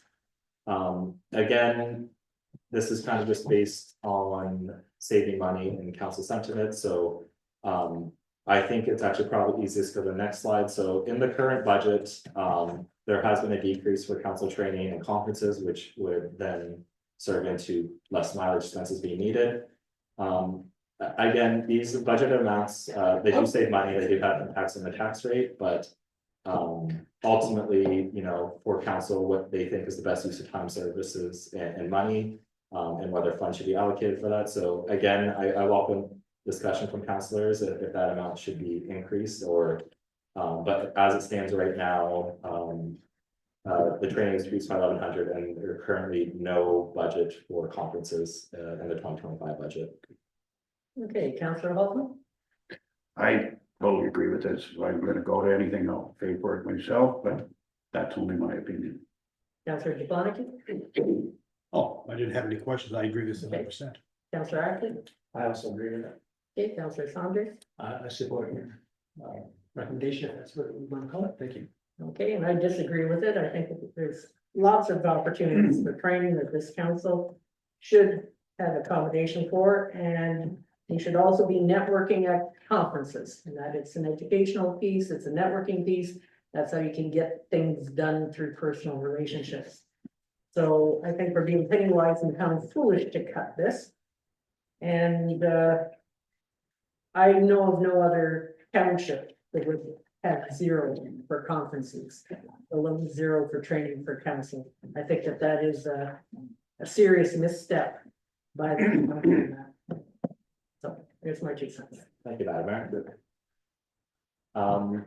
Moving along again, just have the summary. So we kind of talked around the decreases in all the 3 main areas. Ultimately, with the budget this year, we have seen a pretty large decrease in the council budget. So it's close to $22,000 or a 23.71% decrease. Moving on to the next department, we have admin. So kind of just high level, we're seeing a bit increase in revenues, operating costs have gone up. And we have budgeted a little bit more for capital. And yeah, so just getting into it. So as far as revenue, so government transfers or provincial grants, federal grants, we just kind of summarize it in that heading. The increase we see here is a result of the increase in the OMPF or Ontario Municipal Partial Fund funding. The funding has increased to $288,000 in 2025. Again, this is funding that we receive annually. We don't apply for it. It's kind of assessed from the government. And it's unconditional. It can be used to fund any operating costs. We put it in the admin department because ultimately that's then split to how with the 70-30 split. Okay. This OMPF funding, that's the funding that currently we're assessed as urban, resulting in 177 per person funding, correct? Through your Madam Mayor, you have told me we're assessed as urban. I have not had a chance again. I know we talked at last council meeting about, you know, getting that reflected. Yeah. But yes, based on what you're saying, I haven't seen it myself or like reviewed that definition, but I believe in what you said with that assessment. Okay, maybe the CEO can clarify because she was tasked to investigate that back in September. Through you, Madam Mayor. So, one of the socioeconomic, grids that, you have prepared going into the AMO, delegation, does identify us as urban. It's classes us or includes us as part of the city of Kingston. Madam Mayor, raised this with the Ministry of Municipal Affairs and Housing, which, they reached out. We did have a conversation. They took a look at it, advised that it is a federal designation. It's through Statistics Canada. So unfortunately, the Ministry of Municipal Affairs and Housing couldn't assist me with that. However, discussion with the mayor over the weekend, felt that, NPP Hughes office, would be able to assist us with that. So, I will follow up further with regards to that. Okay, thank you. And just for background, the typical rural designations for communities is 30 minutes or more from an urban center. So the point being, not only do we have an 80-minute ferry service, but irregardless, we also have the isolation by islands. And Howe Island is certainly outside of that when you look at it as well. So all Frontenac Islands would be the argument. And the difference is over $300, closer to $400 difference that Central Frontenac residents and North Frontenac get. South Frontenac doesn't get the same benefit of it because they're closer to Kingston. But we are not closer to Kingston. It's going to take a bit of an argument, I think, but it's a case that I really think it would be in our best interest to make in a very solid fashion. That, and Ted Hsu's office has offered to assist, and if he talks to Garrison for the federal aspect, I don't know, but it needs to get fixed one way or the other, and so we need to move that project in my view. Thank you. Yeah, thank you, Madam Mayor, and I think I did bring it up last time, so again, I do believe that maybe getting this designation could increase more funding. Just comparing ourselves to even South Central and North, part of this funding is based on the average assessment value. So we do have, you know, higher assessment value just with some of the properties, so wouldn't necessarily, again, if we go through this change, see the same payment as Central as North specifically, they have a bit lower assessment value. But I agree, the admin staff will continue to look at that and see what we can do. Because this really is, you know, the best kind of funding we can get. It's not conditional on the fund's operation, so I agree if that could increase that would benefit the township. Moving on, so the expense analysis, we see a $42,000 increase in salary and benefits. So the first part of this relates to adding 2 admin positions. So net of the savings, as we no longer have a deputy treasurer position, it would cost the township $35,830. Also noting that in this budget, if it gets approved, we're assuming that we're not really going to get anyone until the end of February, early March. Their salary and benefits were prorated for 10 months. So again, myself and the CEO, Vanessa Latimer, we can speak on this. Ultimately, to kind of administer and do things for the township, we're finding from a staffing perspective, we're pulled in a lot of different directions. I know one thing you bring up constantly is, you know, the need to apply for more funding and grants. That is an area that I'll admit that, you know, is working on and trying to find the time to make improvements. When you even look at something such as grant reporting, you know, that can take multiple weeks of reading the grants, getting the documents together. And then once you even get the money, you know, there's the reporting that, you know, ultimately sometimes you have to report, you know, multiple times a year, submit invoices and whatnot. So again, I can let our CEO speak to the deputy clerk position, but just from the financial clerk, you know, grant reporting, as far as kind of monitoring and managing financial information, you know, big items are monitored and kind of looked at, but there is a lot of things where, you know, if we had another person, for example, if they were monitoring our financial accounts and doing journal entries, a lot of that kind of gets saved to year end or bigger reconciliations. And I think as well, just from a staff perspective, you know, we all sign on and we kind of realize, you know, with a small municipality, you know, you have to wear many hats. But right now we're kind of trying to operate 2 offices a week. a lot of the times, you know, me and Vanessa will have to answer the counter or take cash payments. We get phone calls as well, just answering general, you know, resident questions. There's a lot of kind of bigger, a lot of high priority work that we want to focus on, and, you know, right now, you know, there's a sense that we're getting pulled away from it. I'll let Vanessa speak if she has anything to add. Thank you, Jesse.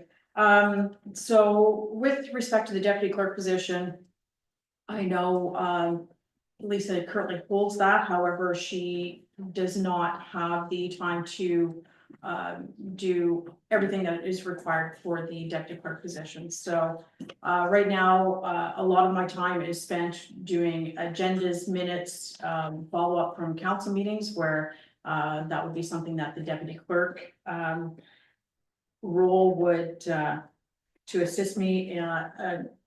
Our records management is atrocious.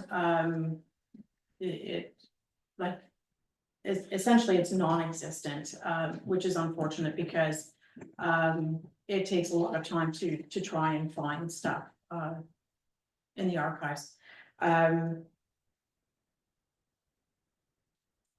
The deputy clerk would also provide continuity during periods of absence, ensuring any critical tasks are not delayed and service levels remain consistent.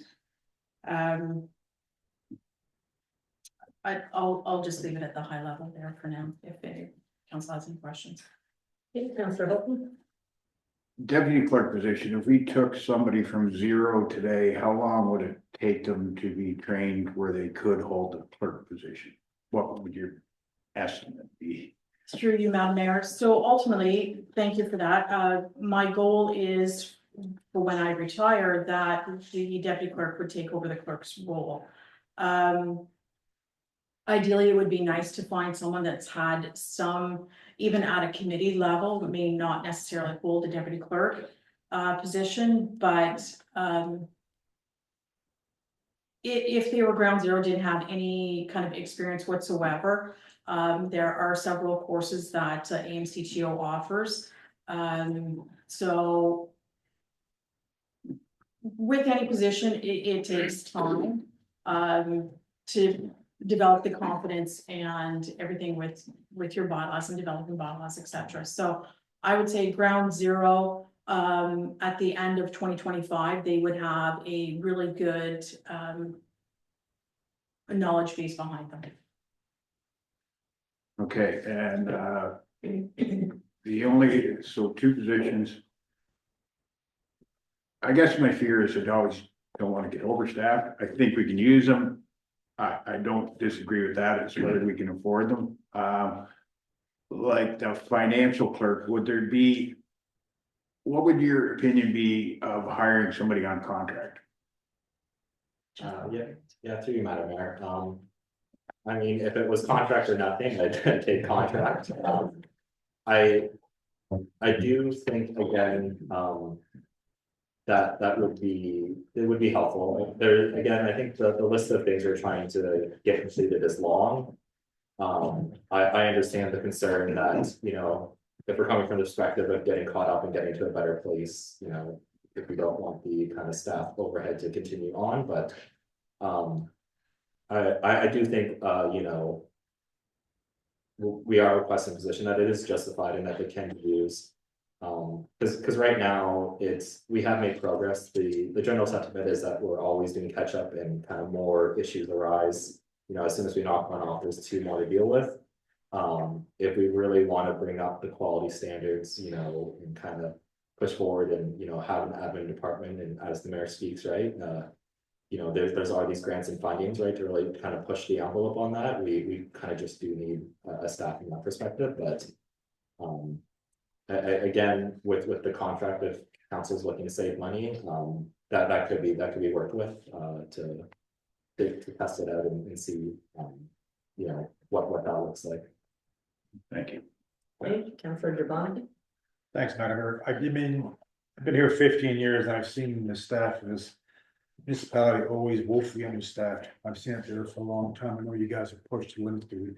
That's why we're afraid to ask you guys things because we know you're busy as can be. So I can see, I sort of like echo what Dan said about the financial clerk, perhaps a contractor, but a deputy clerk as a trainee for the future CEO position, as a backup.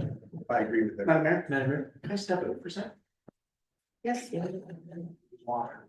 Okay, actually, remember, we have a 5-minute break, for now 11:30, they're at 10 o'clock, so. And then at 11:35. Gets heat on in here? It is on. We can turn it on, but.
It's very, a lot of people who were making a point and that when we were interrupted there. Oh, so I'm sorry, man. Yeah, so this going back to yeah, again, just, I agree with you guys are woefully unsupported, so.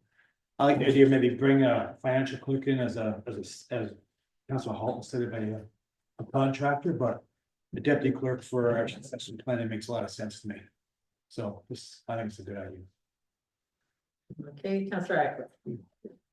As in getting funding from the government, we're chasing all these funds to get money, you know, and we're not getting anything. Can somebody tell me, like, previous years, how much funding have we got when we went and spent all these staff time looking for stuff? Did we get $10? Did we get 100 grand? Did we get 50 from? Okay, I believe the treasurer can clarify that we haven't made any specific applications. Through you, Madam Mayor, there are 2 applications that are included in the budget, fire protections grant and emergency preparedness grant. Again, it kind of just speaks to, if we had a staff, for speaking financial clerk, that would kind of, you know, that'd be one part, it would just be grants, again, they'd help with budgeting as well. You know, for example, for me to put this all together, that pretty much takes up my time for 3.5 weeks.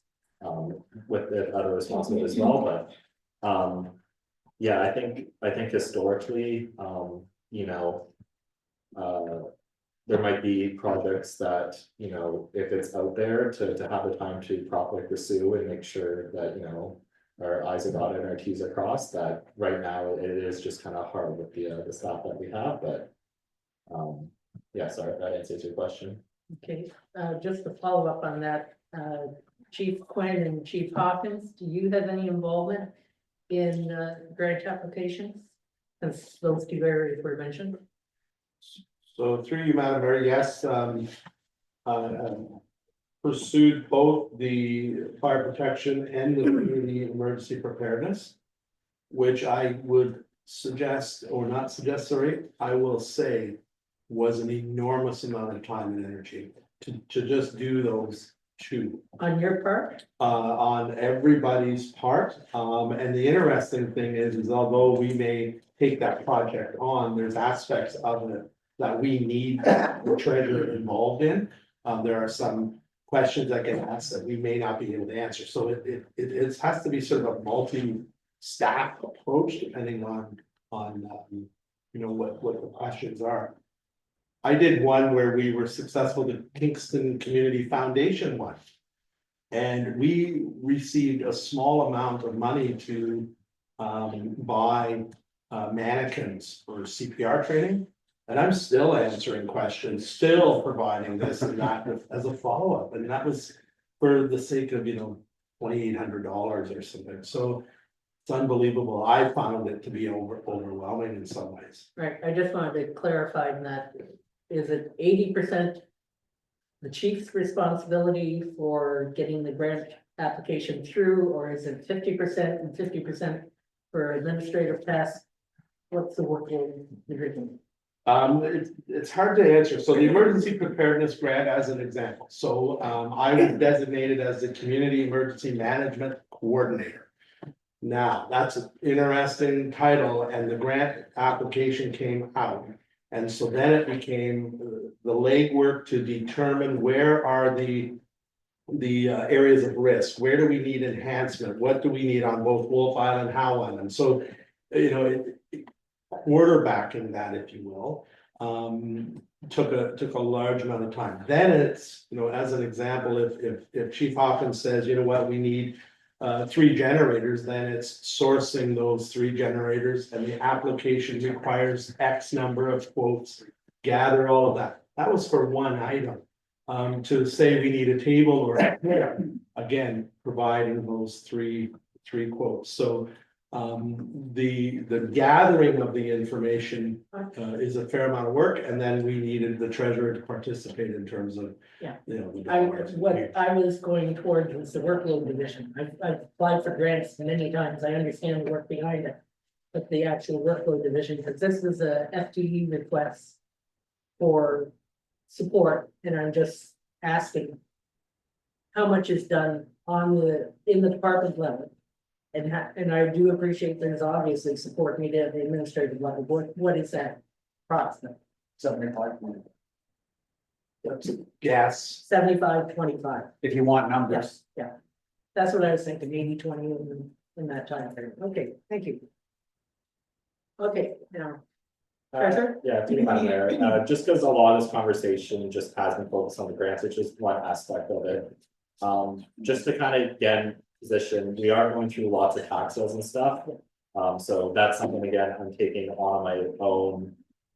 You know, and there's lots of work to get those ready for sale, and then even afterwards, there's, you know, some more work to get it done. Hopefully, you or council has seen the change or appreciates the change of the staff reports, right? All, you know, I think we're up to 16 so far this year, all those reports, right, I have to go get the information, find it, so. Again, you know, we kind of bring up the grant thing because. That does allow more leeway, and that would be a benefit position, but there are, you know, administrative tasks, reviewing invoices, helping reviewing payroll. And what it really comes down to right now is just myself getting split. You know, across all these tasks, right, and, you know, ultimately. Lisa, you know, in a position with, you know, finance administration, Lisa does, you know, like a great help. But, you know, if we're even looking into the future, you know, year end audit and stuff. Before there might have been 2 finance staff, now it's just me kind of going through it. You know, and one of those things, again, we hope to, you know, try to move the audit up, so it's not the end of summer, fall, and get that done early year, so. Again, just before councilors keep asking questions, just wanted to articulate there are other reasons, but. Just want to get that piece of it. Thank you very much. And I'm not saying that I don't appreciate. Yeah. The higher level of skill that you bring to this and everything that's been being demonstrated. So I just need to get some more clarity. Councilor Acton. Why don't we hire like a grant finder, and then they're doing way less work. Like even more cheaply, and when somebody that goes and finds and does the paperwork is not maybe a cheaper rate than hiring 2 full-time people. Because right now we're stuck between the treasurer and the CAO to see which person we want to get for which job, and can they help on both sides? The treasurer will probably be able to elaborate, and I've had experience with that piece too, so go ahead. Through you, Madam Mayor, so. There are options, there is a company called Grant Match, which I believe may have been used in the past. But I think with that, there's also the cost, you know, they'll take 20% of the grant you receive, they'll take as like a fee. So again, if you get $100,000 grant, you could be, you know, paying 20,000 towards the company. You know, at that point too, you know, we're not a super large municipality, but we do have large capital projects. Going down that route can get costly quite quickly. So that's the argument for in-house. Was there a second part to your question? Nope. Okay. Councilor Saunders. Thank you, Mayor. Comment I want to make early on, we didn't. I think this is a phenomenal budget we put together. The package as a whole. Yeah, the actual package. This is the most thorough package I've seen and very much appreciated. I also had a chance to talk to the treasurer for the county. He indicated in a very informal survey he did across Eastern Ontario, municipalities are raising somewhere between the range of tax increase, somewhere from 5 to 7 So we're certainly at the lower end of that range. And I appreciate all the effort you put forward to actually reduce the cost. So I'm going to get on the table. There are some other questions that happen. People want to make sure you understand the value of what you put to. So my question regarding the staffing is, the numbers used are for part-time. What would the full ongoing cost of this be in the second year? Thank you, through Madam Mayor, if you just give me 1 second, I can provide those numbers. It's something like about $150,000. Yeah, I guess, sorry, you could just, do the easy way, we have to divide it by 10 times 12. So I have like the actual full salary numbers, but yeah, so I'd say around there. So the cost this year is a little misleading because we saved something this year and been full that next year. I don't mean misleading. Yeah. A little understanding. Yes. Sorry, one. Yeah. Can we get by with one person? Yeah, through And it you, was sort of phase it in, like I said, I appreciate the fact of looking at contingency planning and what's the other term? Succession, I do appreciate that, but can we phase that in?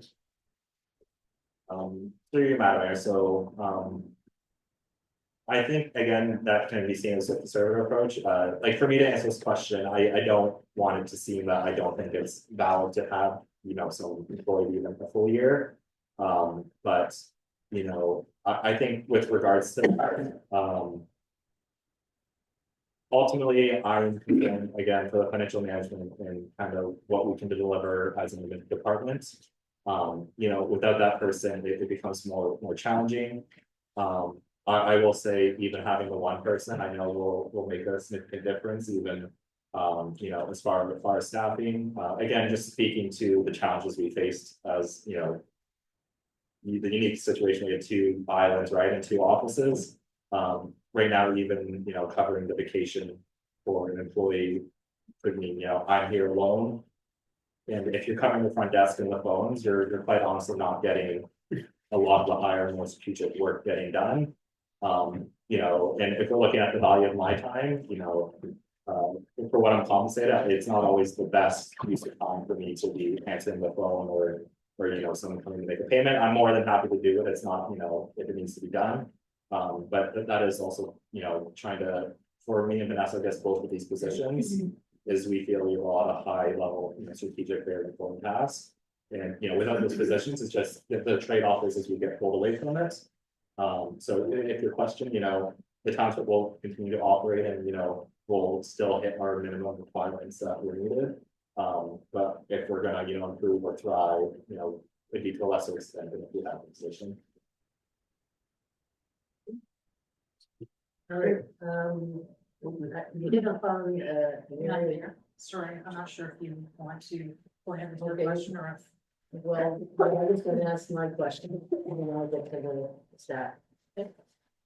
You hit upon an area regarding the change in office time and that, and, on Howard Island, prior to, our recent changes in that, the office was open 2 days a week. And that is currently open 4 days a week now. And yet there hasn't been any rationale for that, or this has put an additional pressure on it. Even the times here on Wolf are 4.5 days a week. So I'm wondering if there's an opportunity, since we are a smaller municipality. Do we need to have literally the office door open? That month, that Howe Island.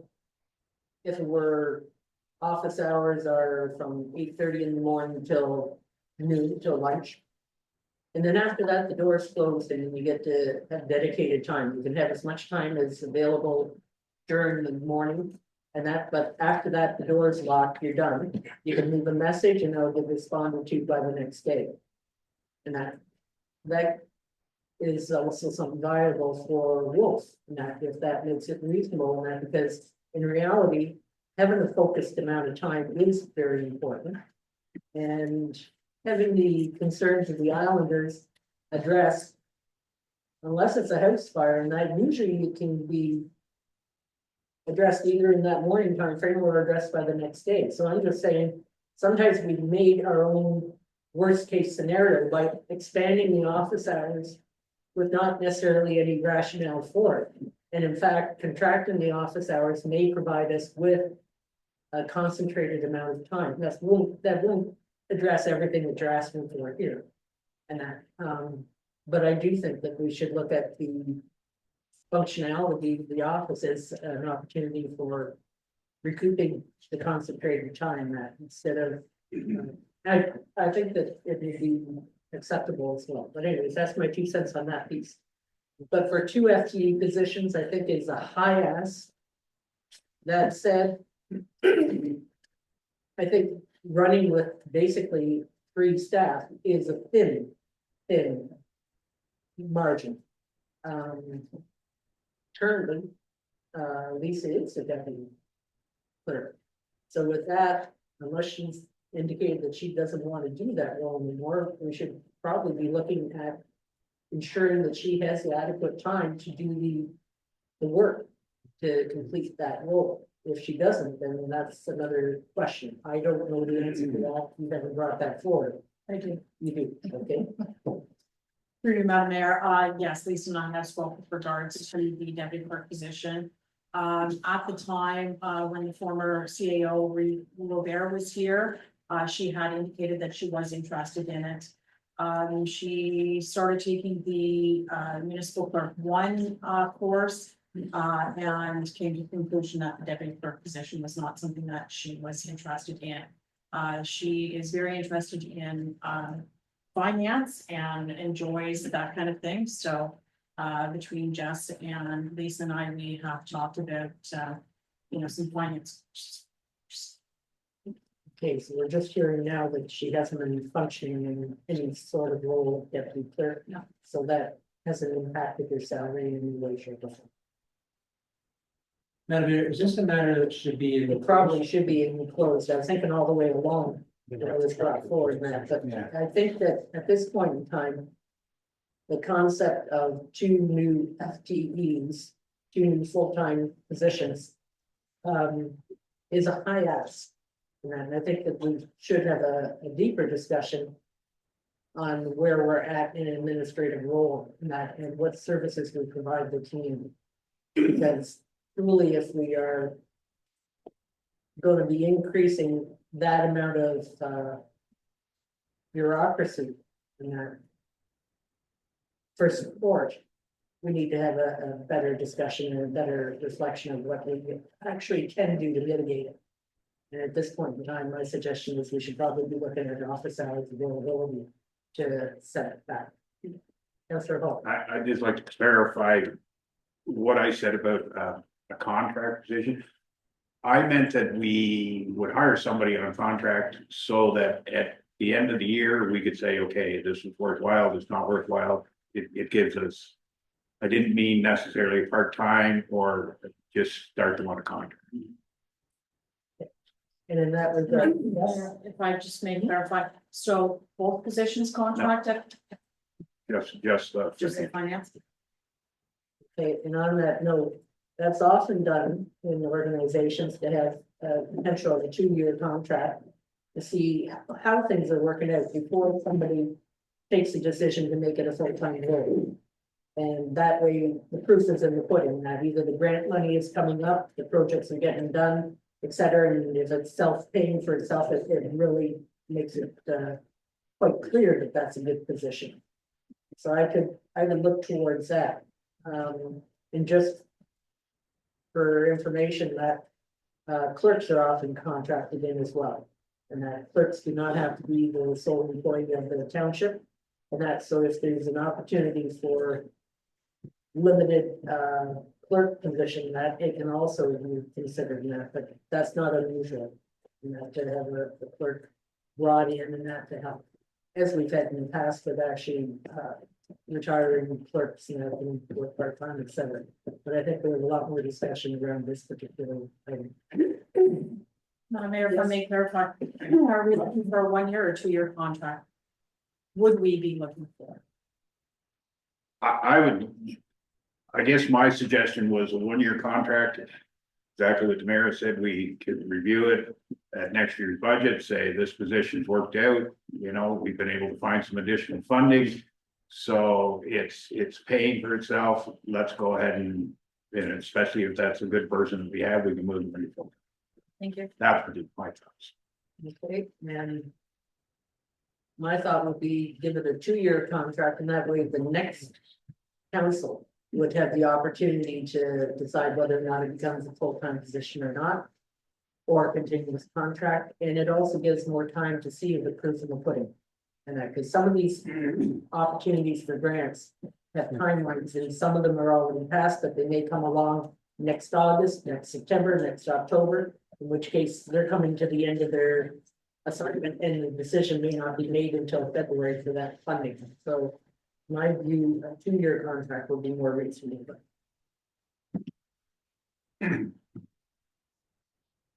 Okay, so I guess we do that. Oh, we have somebody else, yes, Chief Quinn, can we get that? Through you, Madam Mayor, as the council deliberates this, I want to make a point from a frontline staff perspective, and it's a point that I don't want it missed. On this side of the room, these four, we work in the front lines and we are dealing with the day-to-day operational stuff that comes up.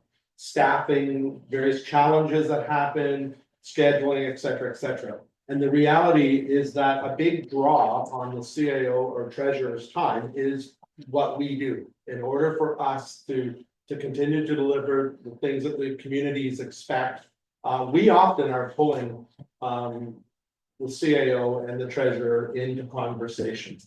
That happens a lot. It's not because the folks on this side of the room don't know what they're doing. I think they're pretty skilled people, but day to day, when we have resident reacting or uptight or frustrated about something, we gotta stick handle that. And it takes the support of the CAO and treasurer to work with us, offer us some guidance. So they're supervising in a lot of ways, this team on this side. And I think that needs to be said. So it's not lost. It's not just about grants or preparing a budget presentation. It's the day-to-day operations that happen that people expect. And we need to be able to answer and respond, and we turn to these guys for that. Yes, just to be clear, I'm not suggesting cutting any of the administrative hours. I'm just saying closing the doors on occasion so that they can actually have their focus in that, because people come when they need to come, or they can make their phone call, or they can send their email, but that's the way it can happen. Okay, that's my suggestion. Okay. Yeah.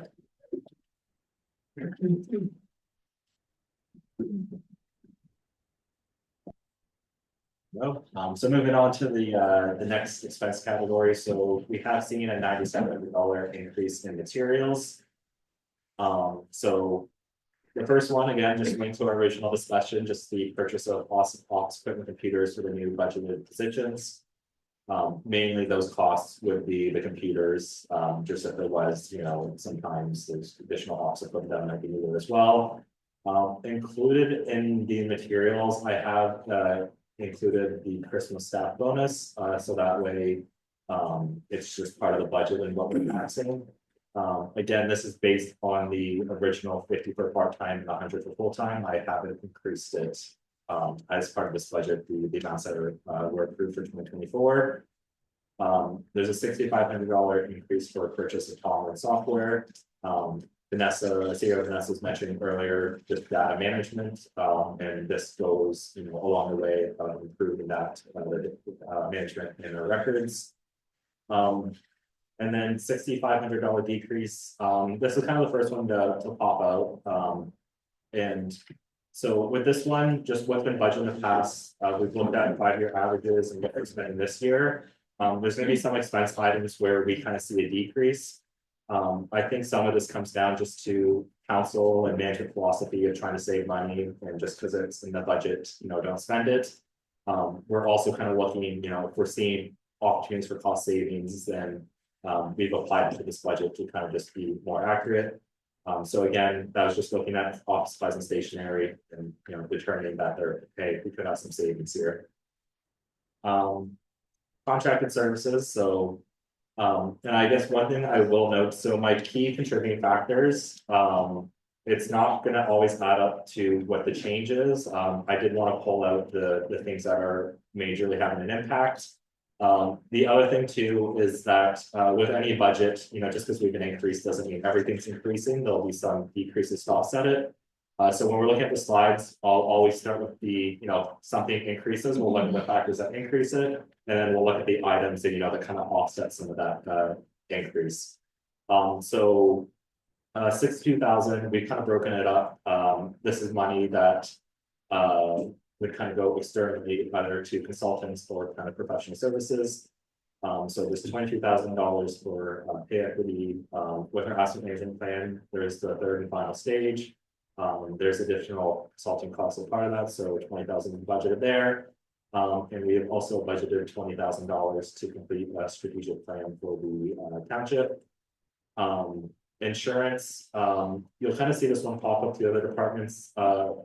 It's not a huge increase in insurance price. Just reviewing our documents and invoices and where it's been applied, there's just been some allocation changes, so. Basically, you know, the overall pie is only increasing 2%, estimated. We haven't got our final quote, but we're expecting, you know, a small increase. We're just making sure the allocation is a little bit more accurate to what it's being applied for. For conferences, we reduced the budget, I believe, there was budget, for the attendance of up to 4 conferences. Right now, we have it in the budget for myself to attend the one. I attend the Municipal Finance Officers Association conference and a conference for our CEO to attend. Again, just looking at our time, the time available, you know, just agree with, you know, our mayor's assessment, those conferences are still valuable for staff to learn information network. But historically, we just weren't using that full budget amount anyway, so we allocated it to where it was more needed. Close to $10,000 in savings. When me and the CAO first started our plan to switch from traditional phone line to a Teams phone line, that was mainly for convenience. What we actually found though, it's saving us $10,000 a year to have internet phones. So it's as of now with our current contract, it's a lot cheaper. We were spending quite a lot to have the phone lines here, so.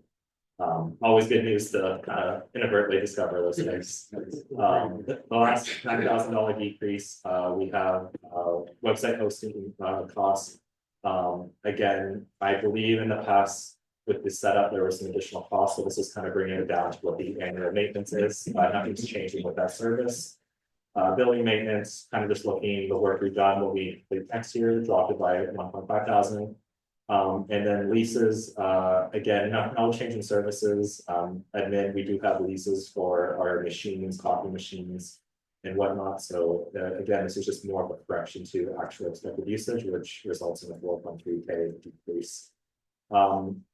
Before I move on, it's probably easier if we have any questions. And I'm sorry if there's any questions about the materials analysis, but council's all good. I can move on, but if there's any questions about these items, we'd happy to answer them. So my question again would be on consulting services, pay equity, is that mandatory that we must do? Or is that enough? Through the amount there, yes, it is a legislative item. No, asset management is, and strategic plan, is that just trying to cover updates? It's not a legislative requirement, however, to my knowledge, this current council has not done a strategic plan. I know there was some priority setting at the beginning of the term, but I don't believe a strat plan has been laid out for the meeting, at least for this term. Correct, and if we look at the historic records for a strategic plan. Would you find 2013 is I believe so. Yeah. We haven't had a strategic plan for a significant period of time. Usually you do a strategic plan before you do an official plan. And if there's something, especially given the situation with ferries, is relevant. But the strategic plan usually is 20-year plan. What? Traditionally, it's 20-year plan, it's called that when they do it, strategic plan, and they're, yeah. Through you, Madam Mayor, it could be, but I've seen other strat plans that are, could be 5, 10, 15 years, so. And I've seen them for 3 years, but the official plan usually lasts for 20 years. With the minutes.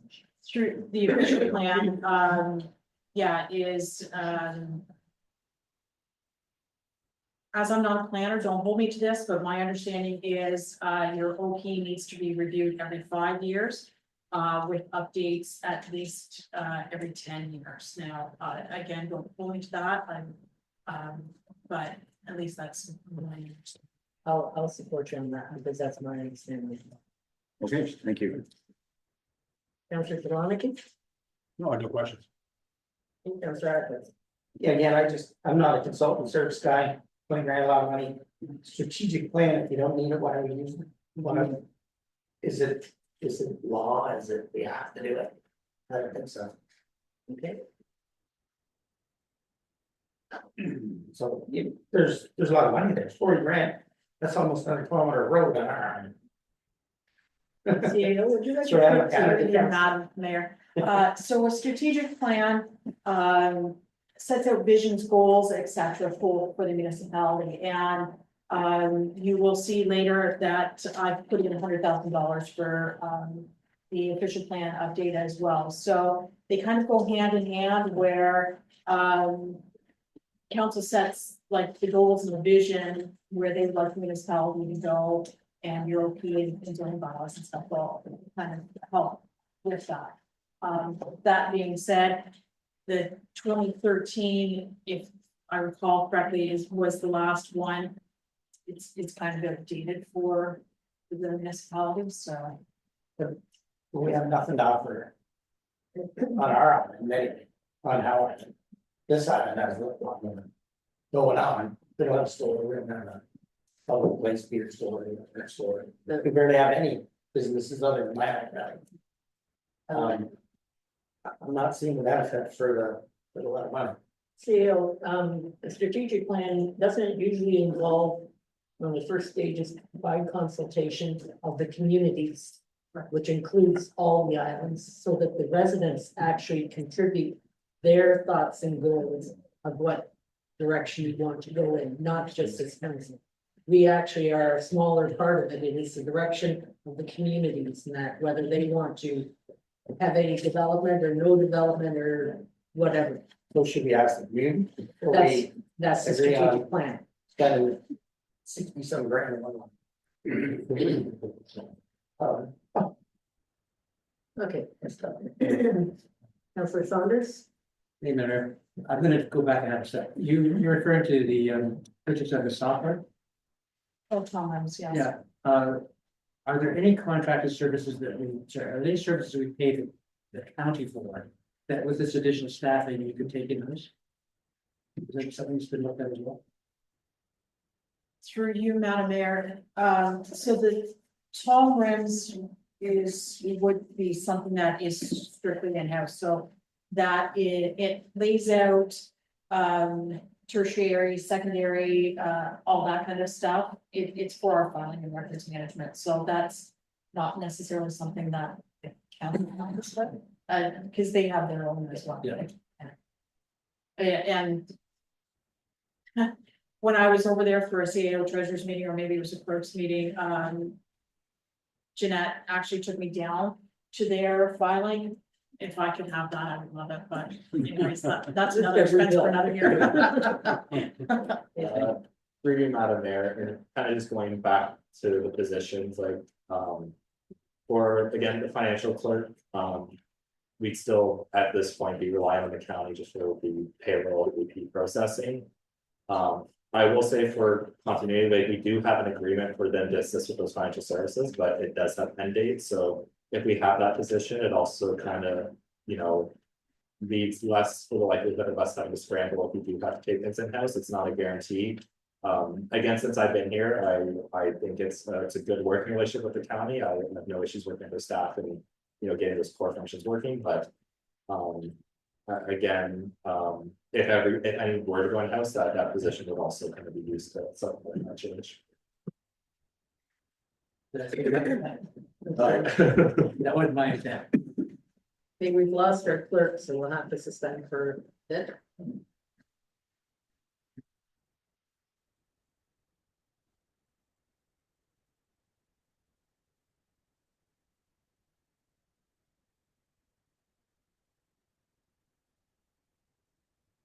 One department to go. It's okay. We're in for a marathon. Yeah. We're doing it early, it's November, so. It's, don't haste things. I'm just gonna join, sort of middle break.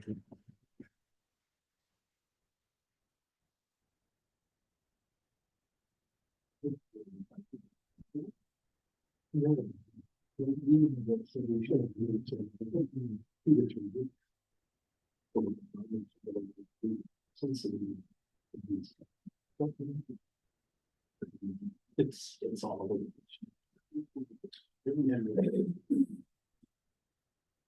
He's really, really up here. No, it's not a conflict. They're both- They just- Yeah. This is the second. This is the second. Yeah. And his brother was. Maybe this would be a good time to inquire about when lunch is being provided. Councillor Acton? No, good, just. No, could I'm ready. could you just ask Lisa? Oh, I asked. Thank you. You need some chicken soup and some ginger ale. I'm just asking because it may be a time for a break time, or at least a notification. Because I don't think the tray of muffins will hold us off. Bananas and grapes too. We got an hour. I had a jam this morning, thanks. We got an hour left, yes. Yeah, we'll fly through it once we're through. Okay. Admin. Get through it. Sure. You guys can just blanket approve everything. See if it's good to have a discussion. The livestock, easy, that's easy. Which is good. Not all departments are equal. The time and Stephen.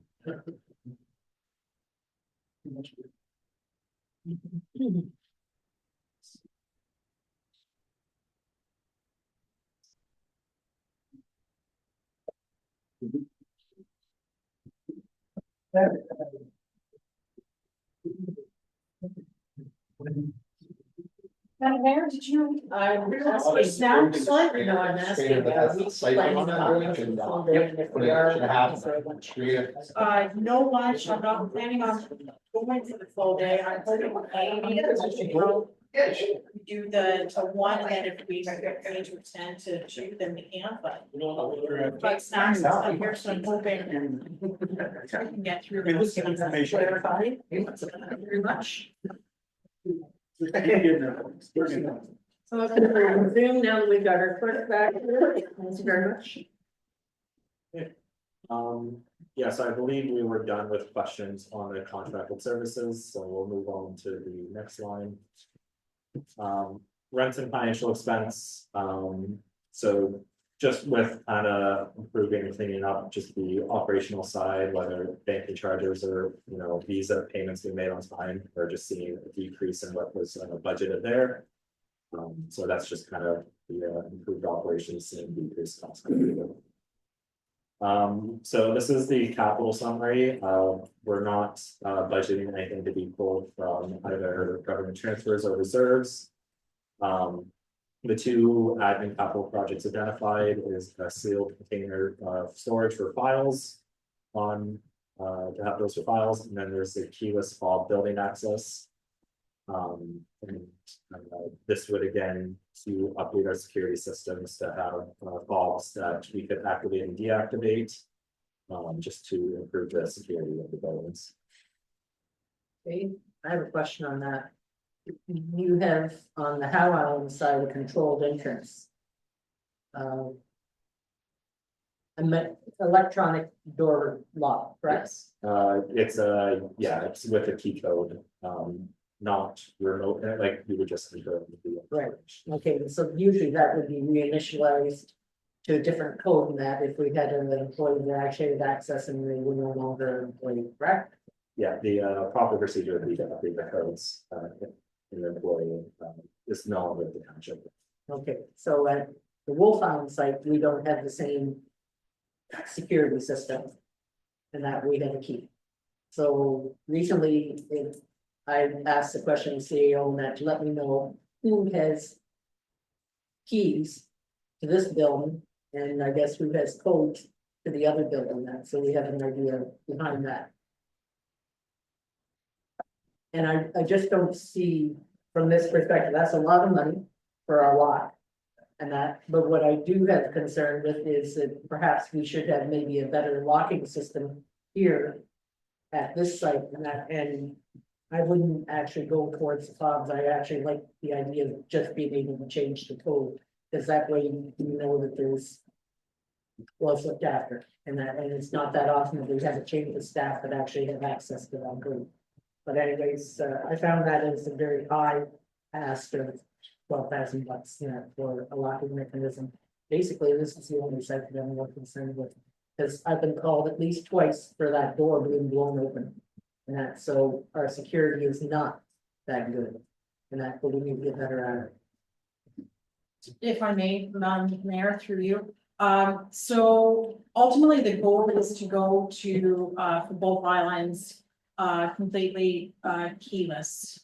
So our frontline staff don't have to carry around like, if anybody remembers still, Snyder's off of, one day at a time, whole gamut of keys on a ring that, takes you an hour to find the right key. So that's the thought process behind it. The fobs would be depending on the person, the position, where they would be allowed to enter into.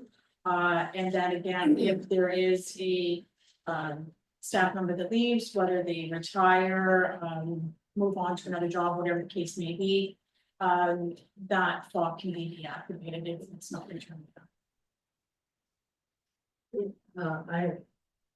I'll go to Councillor Ackland, and then I'll have a question for the inspector. The keyless fob thing is in several different departments, which adds up to like 1,500. That's a lot. Again, that's a longer road for 50/50, right? And keypads, what's a keypad cost, I realize we're trying to individualize who wants to come in the building, it would tell us who went in, because their fob said Mike went in the township office at 3:29 AM for some reason or whatever. I understand that, but we have safe, we technically have, it's pretty severe situations on both islands, I think, other than the door, maybe we can get a deadbolt for it. So when it's done, it's just got a crossbolt. That'll make that easy. Okay. Chief Building Inspector, do you have a comment on this? For security and functionality, you have good input into the lighthouse, I'm looking for something now. Well, what we had on how I combination lot, I see is pretty efficient. So. And are they, do you have a ballpark in your head of what they cost? Just. No. Okay, thank you very much. Thank you. Councillor Saunders. Remember, there are mechanical key systems that are, I'm sure we mentioned less expensive, master keys and stuff like that, I've seen out there. Could I ask that as opposed to this, you listen and ask, I guess the council, look at alternative mechanical systems, is that fair? Like the alloy type system is, I believe is. I don't know the name of it, but I know you get one key that opens everything, and then you have a key Yeah. that says the this, reduces the number of keys. Key like. What, Key like. key light? Key alike. Key light. I could bring up, we were talking about those push coat things. I got a price on, I was gonna do one on the fire hall, the other door, and it was about $2,000. Okay. And you can't change the codes yourself, you have to have locks. Yeah, you have That to- locksmith come and do it, and it's about $500 for him to come over here to change one. Oh, still, as I said, when we're looking at the halls, there's always gonna be a very limited number of people that have any opportunity to get access for the town hall. Thank you, Madam Mayor. This will come up later, when we talk about the Howe Island Culture and Recreation. We've priced a keyless system for that, building as well for the washrooms. And that one there, specifically opens and closes remotely. So, we don't have to have staff to open, the washrooms at 7 in the morning and close at 9 at night and on the weekends as well. So, I'm looking to Chief Quinn as he was the one that worked with Dan, sorry, I didn't remember his name, for the quote on that one. So, just keep that one in mind when it comes up later on. Did I see another hand here, Councilor? So I guess my only comment, I mean. I don't disagree with this ask, but just maybe not this year. As would be my only. Councilor Jablonski, did you have your hand up at one point? No, I just one more comment, I will make a comment, I sort of, you know. Maybe we can price these out a bit more, if we can get some details, how many buildings and joints are covered, because I'll be honest, $12,000, I can do a lot of keypads for $12,000. So maybe it's gonna give my idea what you want, just like give you a ballpark from my side of the food. All right. Comments? None for me, I guess, as far as the meeting next week then, is it council's wish then to see if there's alternative cheaper costs? Otherwise, remove it from the budget or just this, or we could present the budget of what's the. I think that's what I've heard around the table is give us something a lot cheaper. And then we'll figure out whether or not, and the same as what I heard for the potential of a position for finance and that, you know, get it fleshed out. And that potential of a contract, what the cost would be, et cetera, and that. Because at this point in time, that's what I'm hearing around the table, almost saying, and heard the same. And through you, Madam Mayor, during that conversation, we can look at like what impact if we take it out, we can kind of do some of that on the fly as well and kind of get to whatever tax rate you end up, so, okay. Thank you for the clarification. So, yeah. Chief Quinn has one more comment. Just through the mayor, I want to clarify as well, though, it's not simply the keyless to get into the building, it's also within the building. So depending on who you are, what areas you can access within the building. Yeah. So a certain office would be locked, and certain staff wouldn't have access to it. So it was not just simply a entry, it's entry plus within the building. So the potential the CAO office and the files office will be the two that are more secure. There's no way to secure anything else with it once you're into the building. All right. So that covers admin.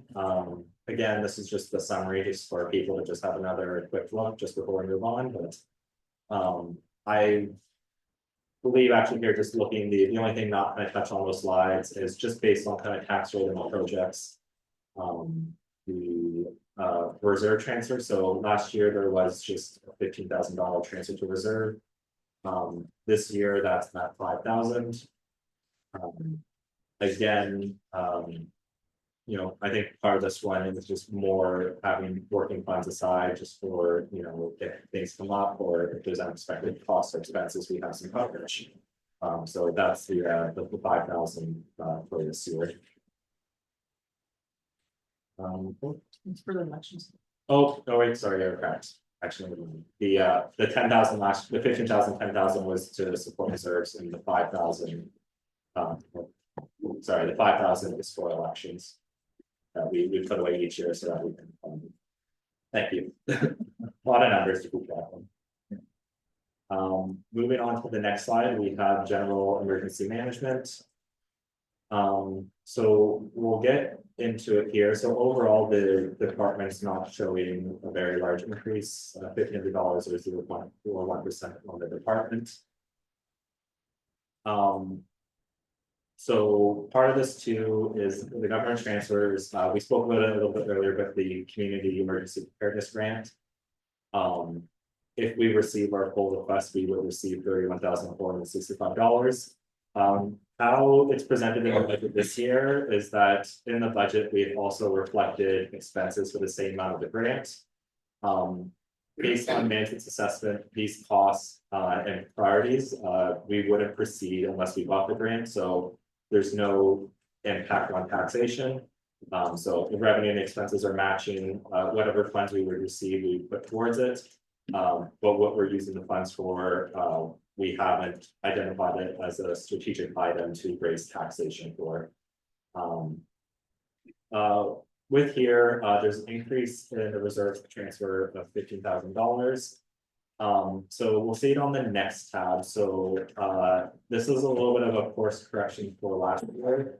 The budgeted amount we ultimately had for emergency services is higher than what the actual annual cost came in.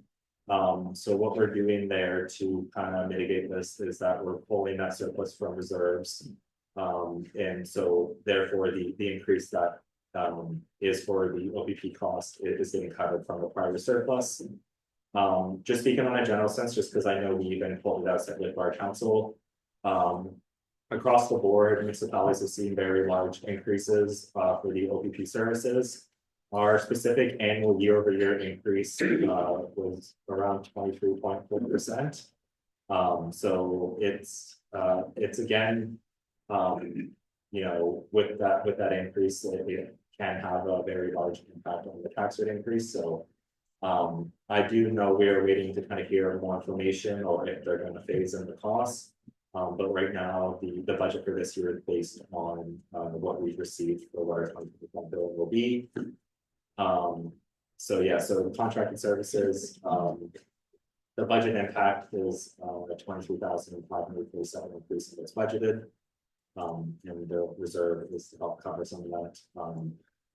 We have a $3,500 decrease for OPP detachment. This is based on the last year we budgeted amounts, estimating what the cost would be for the board. We have budgeted $1,500 for 2025, so I believe last year we put away 5,000. And then there's a decrease in training. Basically, last year we had an increased amount that was used for the emergency. Can't think of the exact word, but the management coordinator course Chief Quinn ran everyone through. So we're seeing a decrease in this year. That summarizes it up. There's no capital expenses incurred in this department. Again, that's kind of very limited impact on the tax rates. Okay. Livestock, I think everyone's favorite department. We're still budgeting $1,500, or is what's being raised as far as contracted services. So again, we incur costs which we are then subsequently reimbursed for. So $1,500 covers just anything that's not kind of reimbursement what relates to livestock that would be incurred in the department. Do we have any problem with that livestock thing this year? Did somebody put a thing in? We have had livestock claims during the year.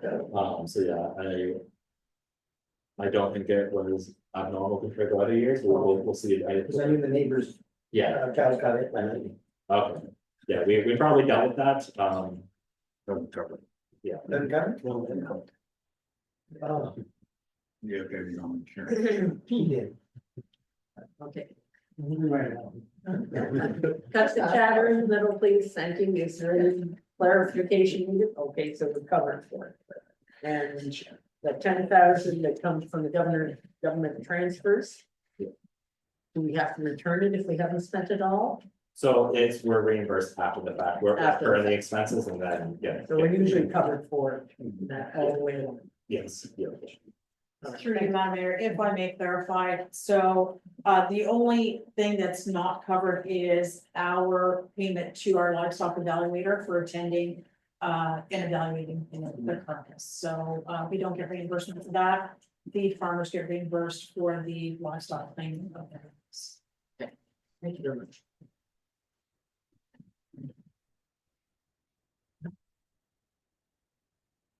So the library here,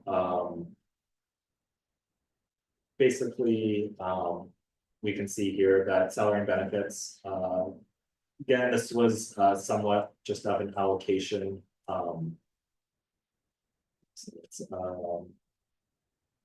Yeah, sorry, some of it before, some of it was reported to contracted services. Overall, we incur salary and benefits for the cleaning staff, so that's just being reflected there now. As far as materials and contracted services, there was again a couple of minor just budget updates based on expenditures historical what we expect to spend. Ultimately, it's not a department where you raise significant taxation for. Again, the increase is probably driven by just the allocation of salary and benefits and making sure they're getting the quota in the right spot. So what is the contracted services then? Because I know the county pays for the library, we're already taxed to do that.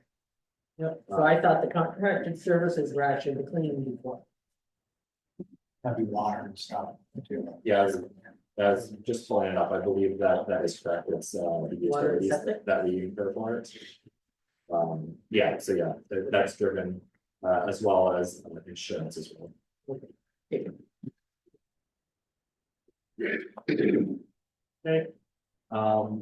moving on to planning, so. We'll speak to, I'll just kind of move on to the next slide, but overall, the increase in revenue will get to reserve transfer. It's coming from wind, and then contracted services. Increase the level, so probably easiest just go to the next slide, so. Application revenue, there's a $7,000 increase. This is just based on activity we've seen at 23 plus the fees have built into the bylaw that there is a cost of living increase built into the fees that renew each year. So that's just accounting for those two factors. If you get the $7,000 increase. With the reserve transfer, so based on last year, there was around 15,000 budgeted to come from reserves. Again, that was to make up the shortfall from the application revenue. As mentioned before, based on activity, we don't need that piece, so we are still pulling $100,000 from reserves. This is currently being budgeted to be pulled from the wind reserve to fund the official plan. Ultimately, the official plan, I believe Sonia spoke to it at one of our previous council meetings. It is a significant cost to fund to have it completed. We're overdue for it, so. It's definitely up there on the priorities. As far as funding mechanisms. Ultimately, you know, to fund this and have it in the budget and have a reasonable tax rate, it has to come from some reserves. So at this point in time, the wind reserve is being used to fund it. But if council has any questions on that, be happy to answer. Before moving on to expenses, if anyone has any questions. For Holden first and then Javon. Okay, two questions. 100,000 will cover it because I know South Roundhouse is like 270. I guess I should have said that. Thank you for the question too, Madam Mayor. We expect like this will be a multi-year project. So year one is 100,000. Again, whether it's a full another 100,000 in 26. Let the CEO speak to it, but I believe, yeah, this would be half the cost for the treasurer. Through you, Madam Mayor. So again, this is just an estimate based on Sonia and Joe's presentation to council. I spoke briefly to Sonia Thursday night at the Warden's Wine and Cheese, and she indicated that certainly if the county does it in-house, it will be cheaper than if we hire a consultant to do it. So if we do a consultant, that's approximately around the $200,000 we would be looking at. But I want to put some money in here just to get started at least this year. My only other issue is the 100,000 comes from the wind farm. That's Wolf Island's 70%, and then we'll get to 30 from now. That wind farm money is to be spent for. That's true, Madam Mayor.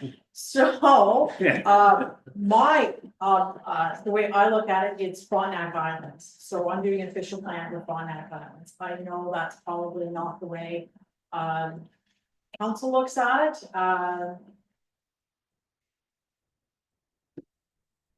We're at council's discretion, like you can direct us how to do, where to fund it from, but anyways.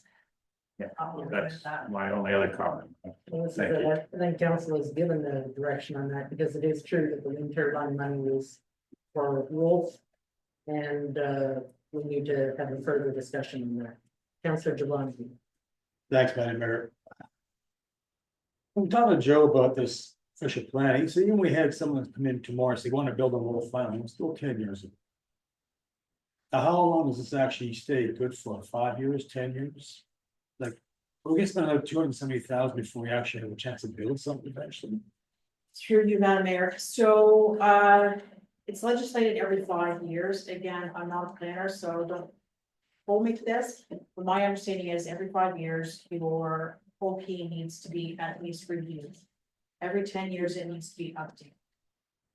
And where we're now. I was gonna say, yeah, 2013. And And then we may continue, there's no penalties or fees for not having it done on time. I'm just trying, it's a lot of money, and it just sounds like it's 50 ice cream, think about a third or maybe a little more than a third. So it's just a starting point. If council halt is about 250,000 eventually, it sounds like that's a lot of money. If we did it again in 5 years, we just see 250,000 up the windows. CEO, and I'm sure you can mention to the legislative requirement on this. It is, so, ours is not up to date, it's a 2013 OP. That being said, to my knowledge, we've not actually been fined because we don't have an up-to-date OP. It is a legislative requirement, but. So at the end of 5 years, and again, I would have to refer to Joe and Sonia and Dimitri on this, but. You wouldn't have to do like a full in-depth review again. Because we've not done one since 2013, we're now 15 years later. So I'm not sure how much has changed over that period of time. But and Marcel might be able to help me on this one, but again, after 5 years, you wouldn't have to do another full in-depth, like another $200,000 review of your. So you would have to, or Would not. or not, so. Okay, so Marcel, since your name was mentioned, did you want to add something in here? I don't know, we're 11 years behind. Yeah. Provincial policy didn't change that much in the last 10 years. And that's the official plan is gonna be in line with provincial policies. I'm trying to figure out where that $200,000 come from.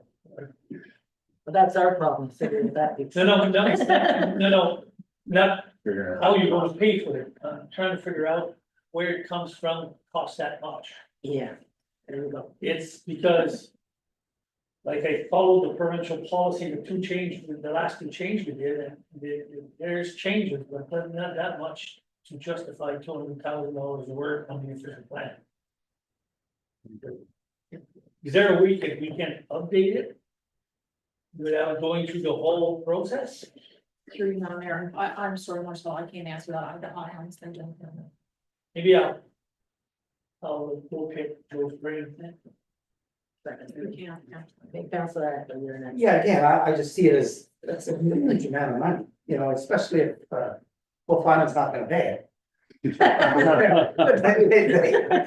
they gotta loan their money, and they don't pay for their carry, we gotta pay for our stuff. So, at the end of the day, I don't go there, has anybody got fined from it yet for not doing it? That's a good question. Like, if we don't do it, are somebody gonna slap us, or are they gonna, cause I don't think the benefit's there for us to do the plan. Like, we got a good structure on what we're gonna do as township officials. Councilor Saunders? First of all, the 200,000 was a number that Joe, just so here's a number. So that's where that number came from. In order for the priority, you mentioned earlier, we really have to do a strategic plan first, and then from the logical step, but then we do the official plan. That through you, Madam Mayor, they kind of go hand in hand, so, like putting chicken. And then my suggestion would be that, it doesn't look like we're gonna approve the $20,000 for the strategic plan. My suggestion would be to take some portion of the windmill money this year, park it in reserve, and allow, our taxpayers some time to build the rest of the money required to move forward. So in other words, park it for another year with some money going into reserve this year.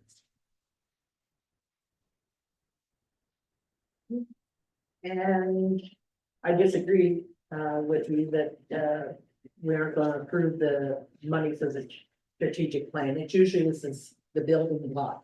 And it is a smaller amount, that the payoff of having a good strategic plan can actually potentially dramatically reduce the amount of work required for the official plan. And as for the changes in the planning and policies of the provincial government, there's actually been significant changes in the policy. It's one thing after the other after the other. They're no sooner done one piece of legislation and they're adding the next one. And it's been brought forward to us by Sonia and other planning staff, Dimitri, that we are not up to date in what's coming along the line. And so we need to get moving on this. This is part of governance. This is an expense of governance for community development. And when you hold the example that, you know, on Howe Island, that there really isn't any development, that should not be the decision of this council, that there is no development there. That should be a consultation with the community, so that maybe at some point, a whole lot of them think that they should be able to buy a cup of coffee on Howe Island, considering there's 500 or 600 people there. But that is part of what the strategic plan is. And it's the cheapest piece, and I can easily see that being afforded into the budget. The official plan can be done in 20 and 30 years. It's the expectation of before you have to do a complete official plan if you're a larger community.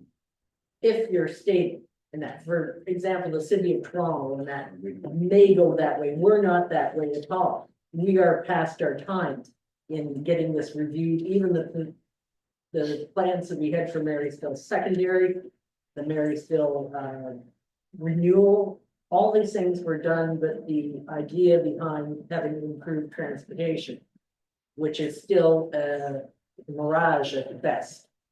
So I really think that going for the strategic plan this year and starting to set aside funding for the official plan, which there has been in the past opportunity for funding for small municipalities to undertake official plans.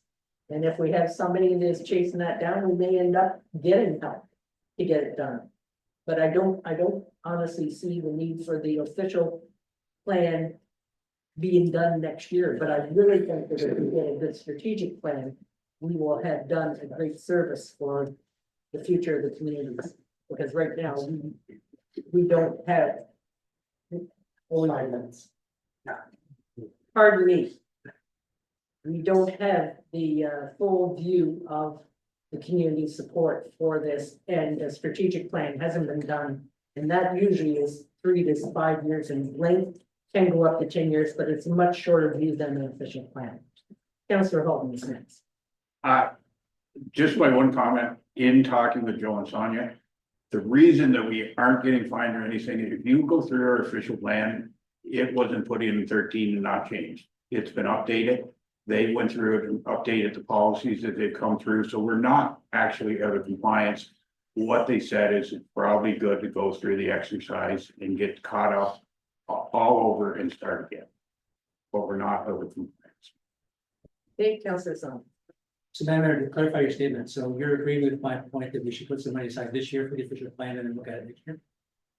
That we've put money into the strategic plan So I this was- year. No, that's the whole point. It's a twofold point. Madam Mayor, my question to you is, your statement, to clarify your statement, you believe maybe we plan to push it on that discussion. You agree with my point of view, which we should put some money into the reserve this year for an official plan and then look again at it. Yes, but I actually don't think that 100,000 is needed to be put forward. It's kind of a yes or no question. No, that's what I'm trying to clarify. that money should be planned for the official plan, I agree. The strategic plan, in my view, needs to move forward sooner rather than later, and in reality, may reduce our costs in the building of the official plan. Because they'll have a lot of research already done. Thank you for clarifying. Marcel, The county has an official plan of their own. How far back are we in compliance with that official plan? okay, I believe it was 2016, the last official plan I've seen of the county in that.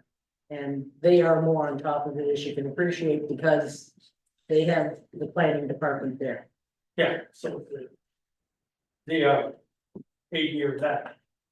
No, I'm saying they're more on top of it. No, but I mean. The county themselves are 8 years back on the renewals. No, an official plan, as I said, when it's done, can last a minimum of 20 years is the expectation of it. And that's the stable part, and if it can be stretched out to 30.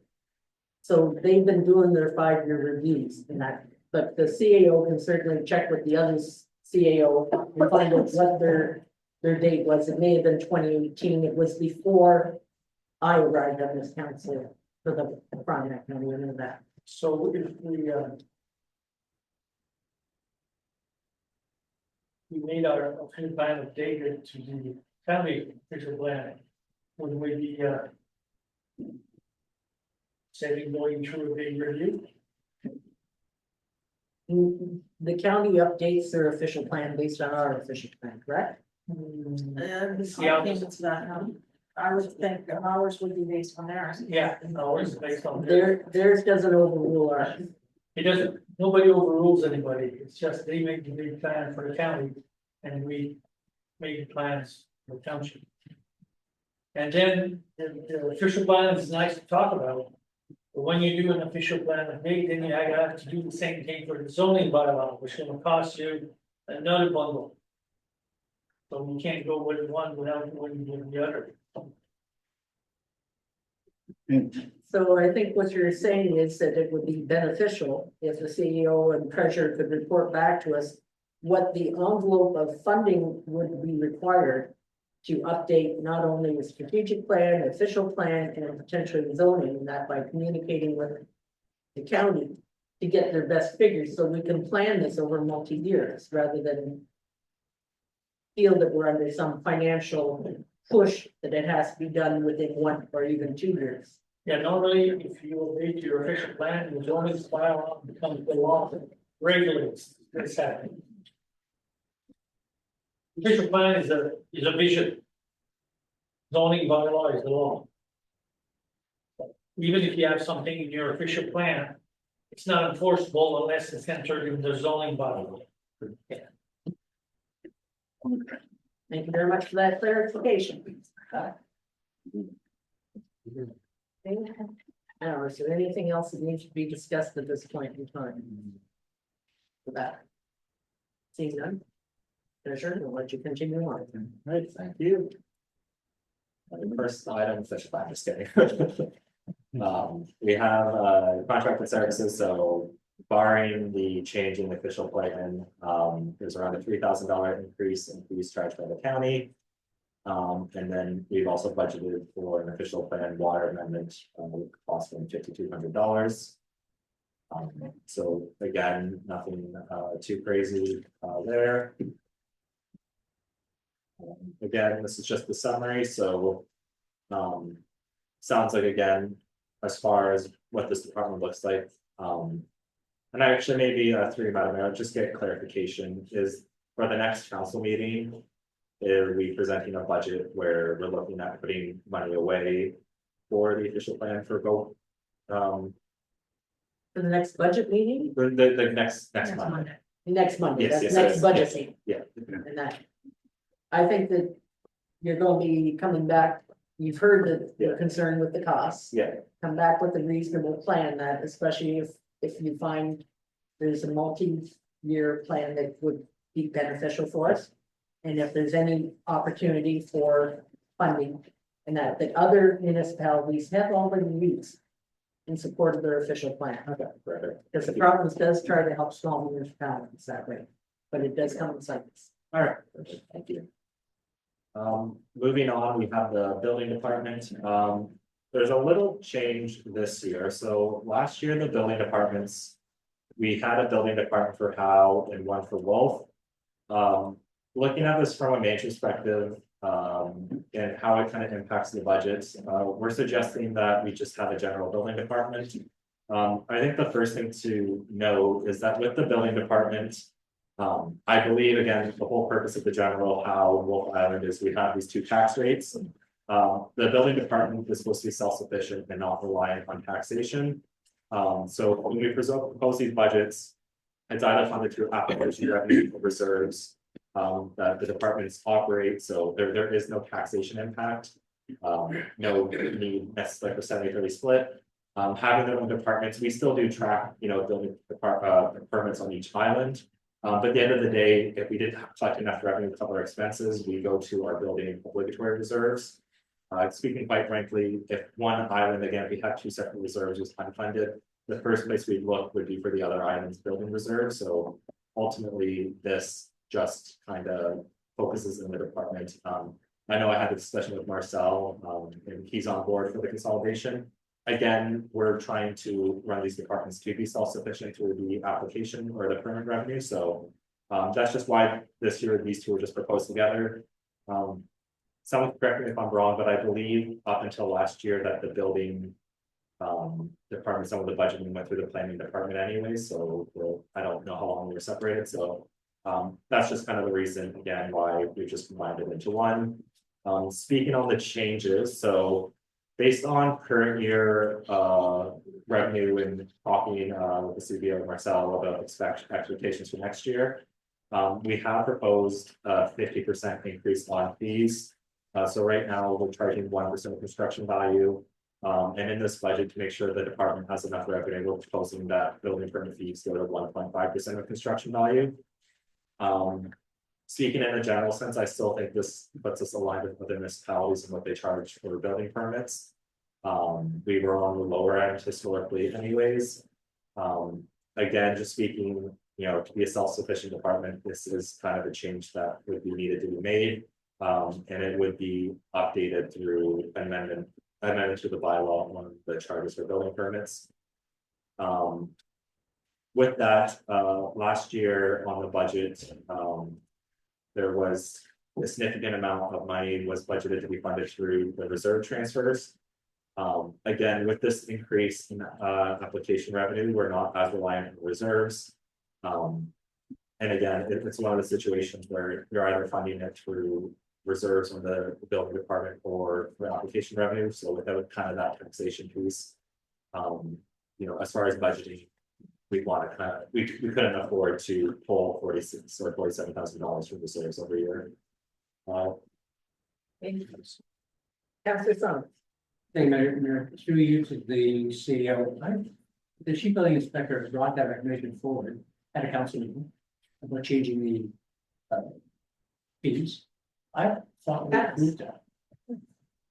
Sure, you, Madam Mayor. Yes, that is correct. So what was approved for the building permit fees is 1%. What he's recommending for 2025 is 1.5% instead of 1%. So it was only 1%. My apologies. Thank you for the clarification. Okay, and just a further clarification, I thought there were whole new groups of building fees that Sonia brought to our meeting. And that, Just to clarify, Sonia brought planning fees. She did not bring building okay, permit. that's where I'm wrong. Thank you very much. Okay, All right, so yeah, that covers the revenue to get into the expenses. Again, for salary and benefits, we do see a little bit of a decrease here. One of it was, again, we're seeing just the kind of recalculation estimated benefits. Just getting that, we're seeing a decrease. Also in this budget, it ultimately results in a decrease, but just so council's aware, just from an operating perspective, the plan is to hire an assistant for the CBO, which would ultimately allow him to reduce his hours. Ultimately, the CBO rate would be higher than the assistant, so his decrease in hours would more than offset the payment for the assistant, so ultimately results in a projected $4,000 decrease. As far as materials, again, just kind of use the word calibration, the amount budgeted for signs compared to what we actually spent in the department and the actual cost. Just noted the $2,600 decrease. And yeah, so that kind of covers the major changes. With this budget as well, again, kind of built into it, it has to be balanced, so there is a transfer to reserves for building. With the increase in funds, it's again projected maybe around 13,000. We were also in a situation here where it really depends on the amount of, applications and activity in the year. So having a bit of a buffer room just helps in case quantity decreases. Okay, and on that note, are there any questions? Because I noticed in October, there were no new building applications that for Frontenac Islands according to county information, or at least from the planning department. So can I have clarity whether or not we've seen a decrease in activity or we have an increase or a stabilization? We had a big decrease in activity. We got an increase in revenue because of the, we took on septics. But if we didn't have septics, like I got 30 septic permits this year. And but the houses, the big project are down significantly. We have we're up to 90 permits, and normally I go close to 90 permits just without the septic. Now I'm at 90 permits with the septic. And every house that you build would get a septic. So we're down significantly, and I don't expect it to go much higher next year, so. That's why we have to increase our fees to try to balance the budget, because we cannot afford to go to reserve every year. And have you noticed a difference between Howe and Wolf? Howe's got hardly anything in this year. I think we're gonna three new start there this year. Okay, so the majority of the work is currently on Wolf. Okay, good to know, thank you. Okay, Thank you. Moving on, so we're done with the general departments. So 1 out of 3 done. Moving on to Wolf Island. So with this, just how I present the budget, just to make things more clear, we start with Wolf Wind. Basically, we have the revenue, all of it goes to reserves on this budget, and then we see in the other budgets, it comes out again. So again, just for clarity's sakes, we're putting the 645 into reserves, but then we've highlighted where we take it out in other departments. Starting first, we have Wolf Fire. Again, ultimately, just kind of looking at the overall raised amount, we have 1.43% for the department. And this is somewhat driven by no proposed new capital projects. All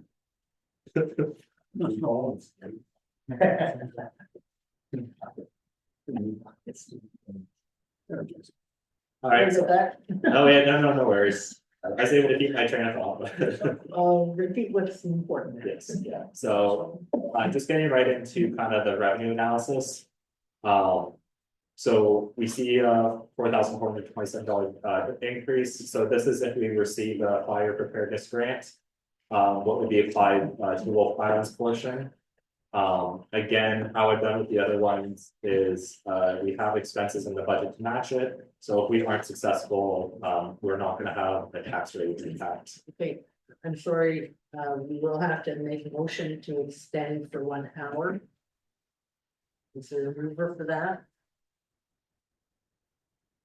Okay, Councillor Jablonski, seconded Councillor Evans. All those in favor? Okay, we got an hour. Sorry about that. Oh, no worries, I'm sorry, it was, this time for the closed session. It's just. It's just probably the hours.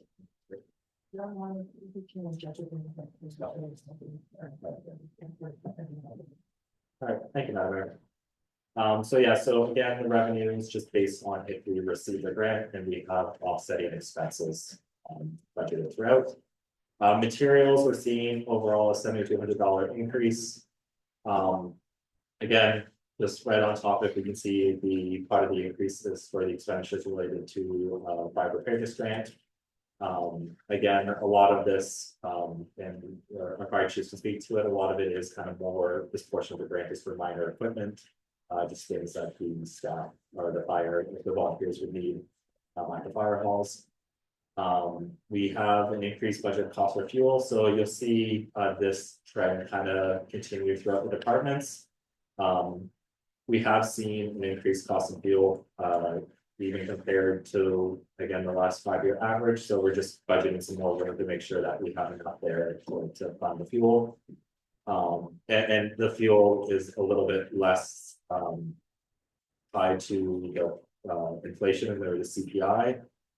Obviously, we all know fuel has a bit more fluctuations in the prices, so the increases aren't always tied to just a 2% increase this year. There is also an offsetting decrease. So I guess with this should actually be met with the first point, but there's basic replacement equipment not tied to the grant is just a little bit less budgeted there. So it's happening there. So here's the reserve transfer. Based on what was presented at last council, we talked about the need for shoulder well work to be done to bring water to fire hall, senior zone in the community center. So with this budget, how we've had it laid out is that we are incurring the costs hopefully in 2024 in order to meet the needs that's required a little bit more time urgency.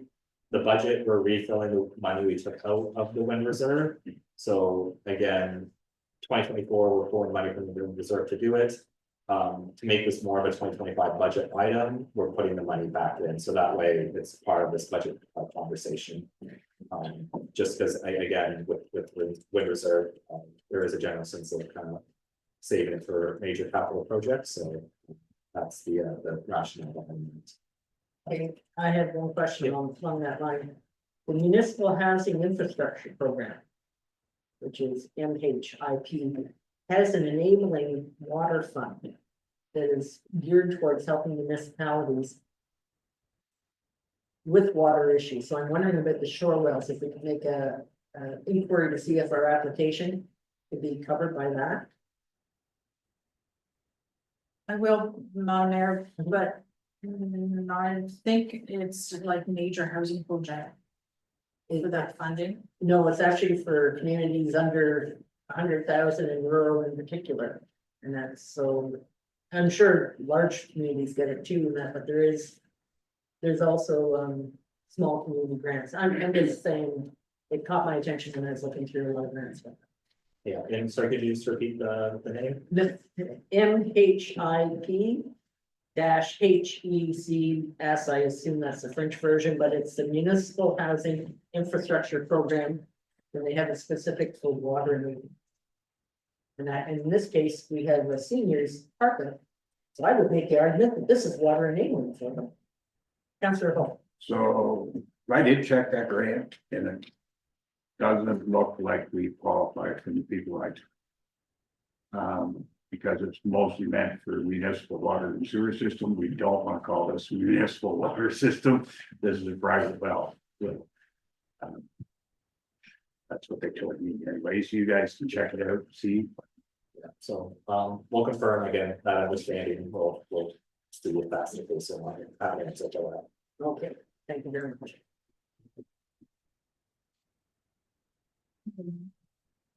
Okay, Councillor Saunders. Thank you, Mayor. We're all well aware of the issue with medical services on the, we've heard that loud and clear, and we've got to do something about it.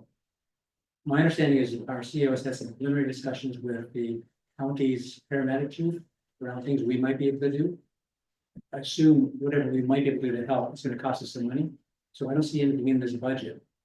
Reserved or whatever to prepare for that shouldn't happen. Is there some money we should be putting in?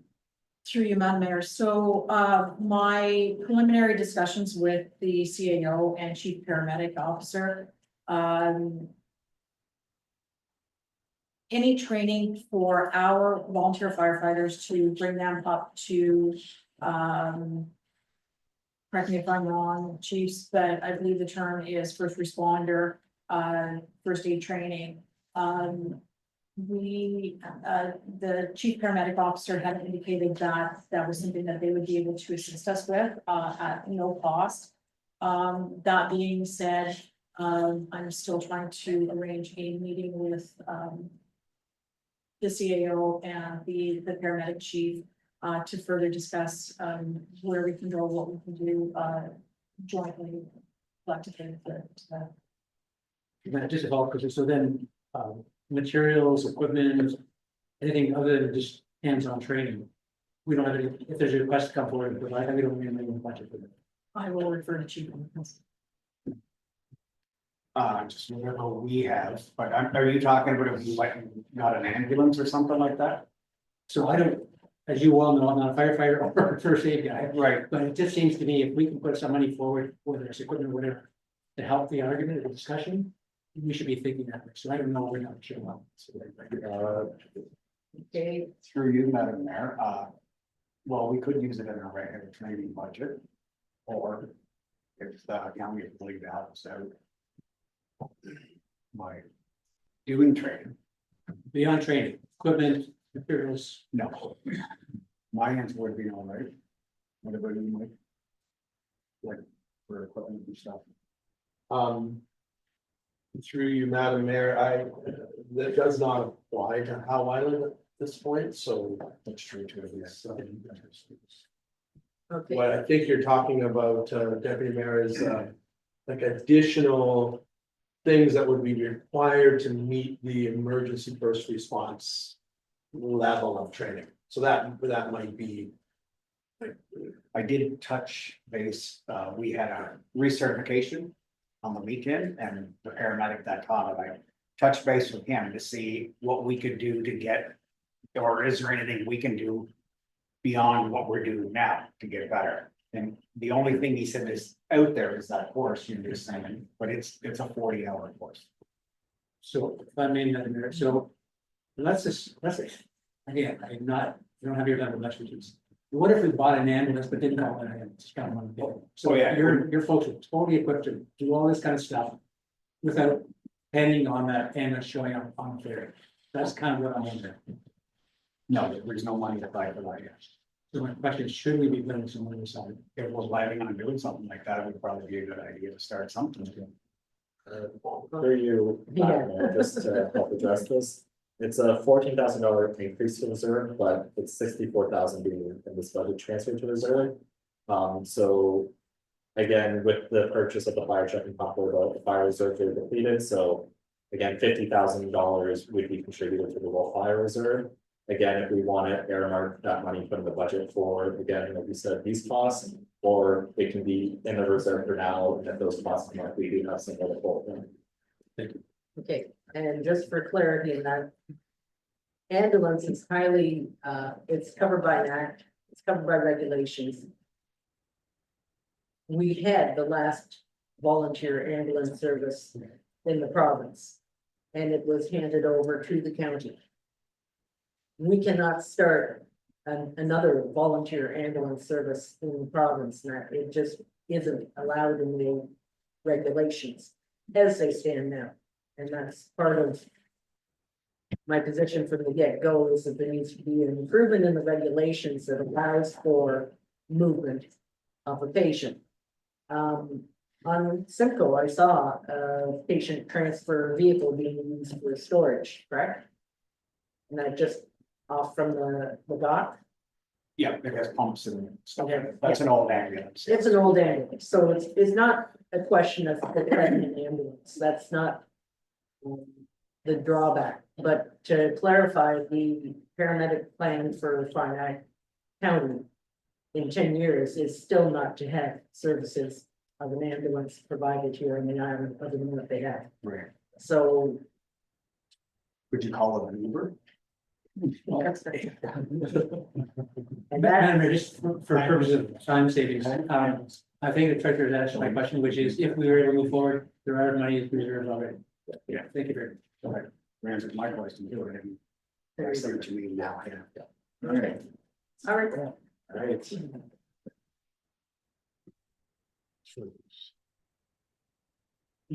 So for Wolf, we don't have any capital projects, what we see in the budget is just the loan payment that we have currently ongoing.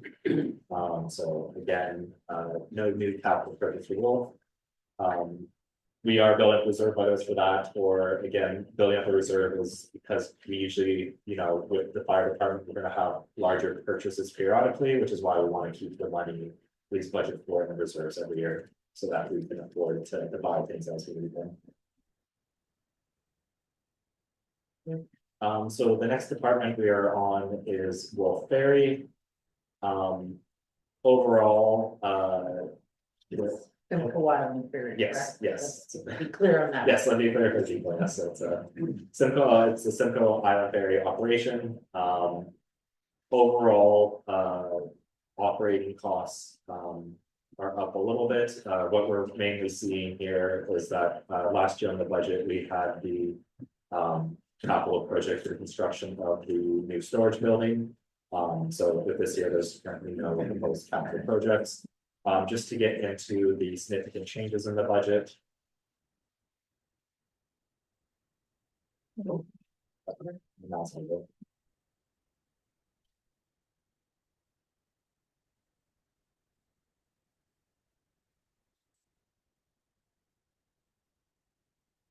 skeletal building that's on Central Island right now, is that the one on the right-hand side and come off the road?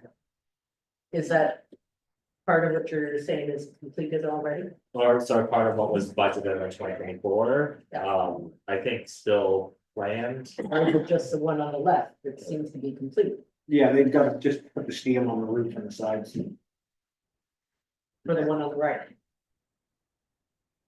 When you come off the boat? Yeah, yeah, that's the MTO building. That is the. Yeah.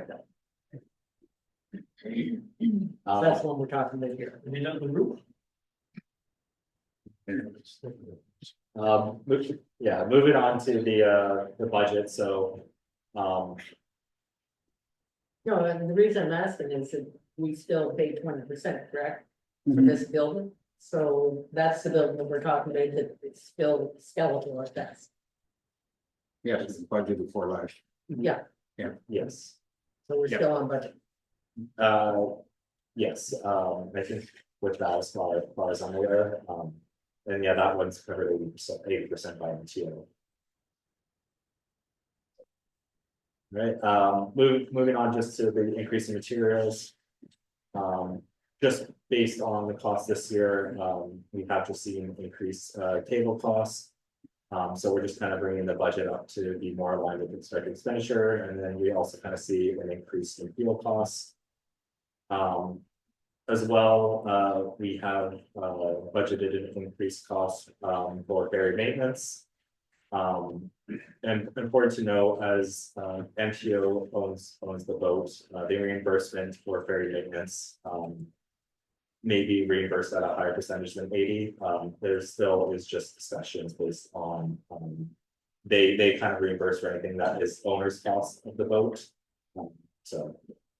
But it still appears as an expense for us because we have to go reimbursed for We it. just get reimbursed. Yes, yeah. So we still budget 100% of the expenditures.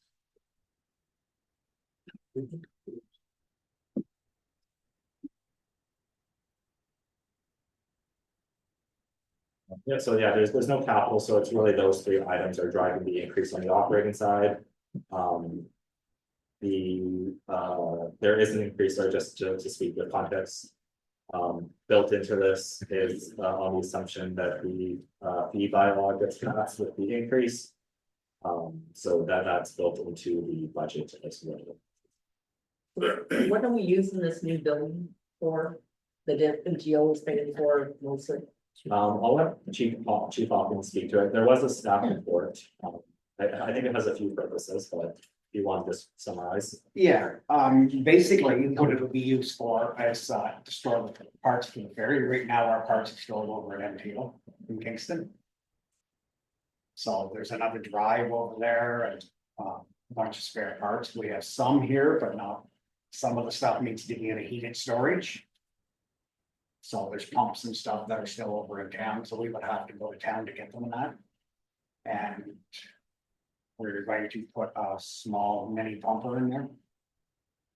And when we talked about this before, that I suggested that we look at potentially having some air conditioning in there for not being running all the time, but for a heat dome. Yeah, so what we did do right now is we put in the when they go to wire it, there'll be a transfer switch for a generator. So then we can look down the road at putting in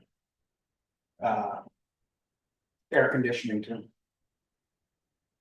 Not that I want to air condition parts, but just as an emergency fallback.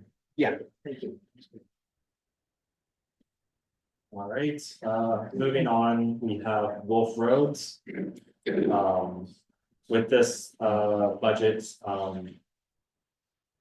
decrease in operating and increase in capital ultimately comes to a 7.62% increase for the department. We'll get into the specifics which are changing that increase this year.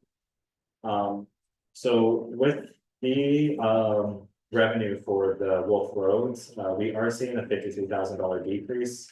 This is in part for two reasons. One is the overall allocation we received for OSIP, or the Ontario Community Infrastructure Fund, has decreased from 249 to 216. And part of the other decrease is again making sure that we have a consistent 70-30 split on these revenues that we receive as a township.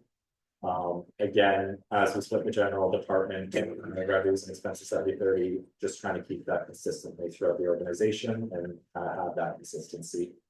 So that's where the adjustments seen there.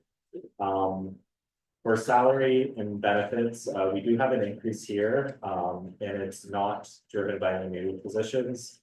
The one thing we saw this year, and just kind of reviewing the budget, is one factor is OT. Wasn't properly built into the budget, it wasn't getting accounted for correctly. So we've just looked at kind of the hours and the OT that's incurred usually in the winter months when it comes to road maintenance for snowstorms and whatnot. We're just making sure that's budgeted and included. And the remaining increase again is driven by cost of living, merit, and salary allocations.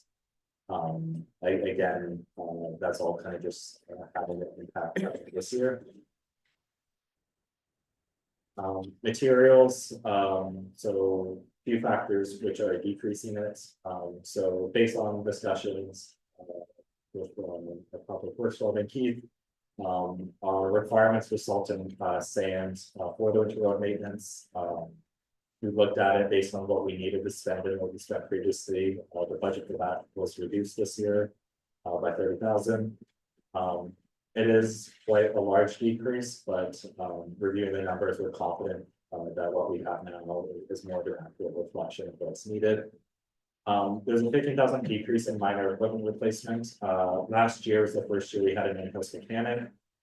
So the budget was the increase for that to buy any necessary tools that you may need to complete his job duties. There is still some money set aside, but I believe last year was 20,000 and this year it's just 5,000 in case anything comes up.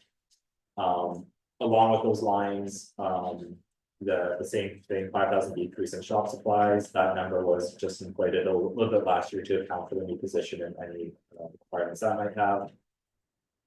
There's an increase in the amount budgeted for culverts, as well as we're seeing an increase here for fuel based on prior expenditures. Moving on to the last major increase is contracted services, or sorry, this is a decrease. So if everyone recalls, kind of near the end of the budget that we did last year, is that because we weren't doing major capital projects, we bumped up what we were putting aside for road maintenance. So this decrease is really just to bring us to the levels that we had before we did the bump up, just for kind of an average year of road maintenance. $18,000 decrease within the budget, and we're kind of moving away from this. There is a line specifically just called contracted services. So we're decreasing the amount that's budgeted that line. So we really want to, for example, budget to insurance, budget to maintenance and whatnot. So that $18,000 decrease is in part because we just kind of allocated or looked at our costs and kind of made sure those were looking a little bit more correct. And then there's a $5,000 decrease in legal expenditures. Again, just looking at our costs or expected costs, we just noticed some cost savings there. And then last but not least, last year again, with the pause in capital projects, we put $150,000 here in reserves. This year with the major amount of road capital work on the budget right now, the money would just be going directly to capital projects instead of building up the reserves in this instance. I guess before moving on to the capitals, are any questions about the changes in operating? Take that as no, we can always come back to it if there are any questions do pop up. Here we have the summary of our capital, what our expenses are and how it's being funded. So government transfers, that specifically relates to the utilization of CCEF or gas tax funding. Again, that funding sits in our obligatory reserves, plus there's the allocation we get for 2025. We're pulling 530 from the wind reserve. As I mentioned before, there is a sense, we don't always want to be relying on it, but with that being said, kind of this major road work is, I believe where we'll see the funds being utilized. Again, efforts have been made to see throughout the year from last year, but we're really we're not using the wind money anymore for operating costs. It's being focused on capital projects. So just speaking in general, with the capital projects, we don't expect, at least for roads. I know we have the asset management report where they kind of give our estimated expenditures, but realistically for what the township can afford right now with the funds we have, this would probably be a larger year for kind of capital road expenditures. So hopefully again, every year we're not utilizing that full amount of wind, but to kind of make up for time and get kind of caught back in capital, we are utilizing 530 of it. Yeah, I have a question. Yes. Because I have no idea which section of road or what this is involving, whether it's resurfacing, reconstruction, or anything else. So I expect to hear from Public Works, the CEO, on that. Because I really haven't heard. Great there.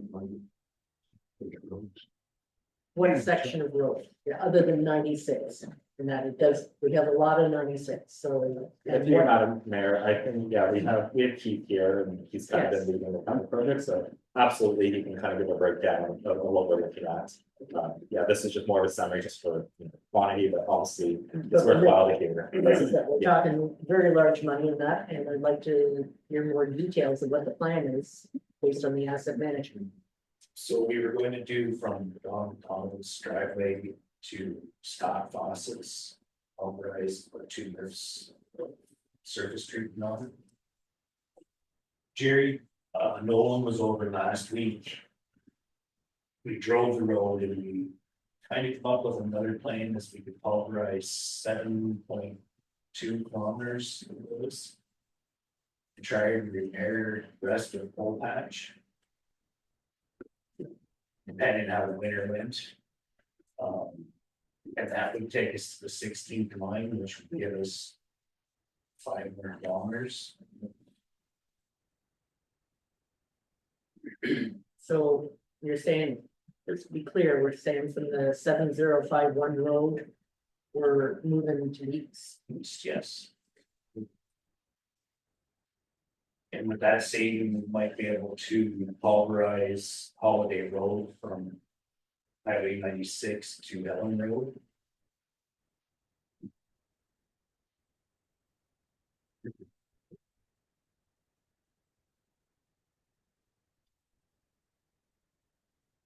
How does that line up with our roads needs assessment plan?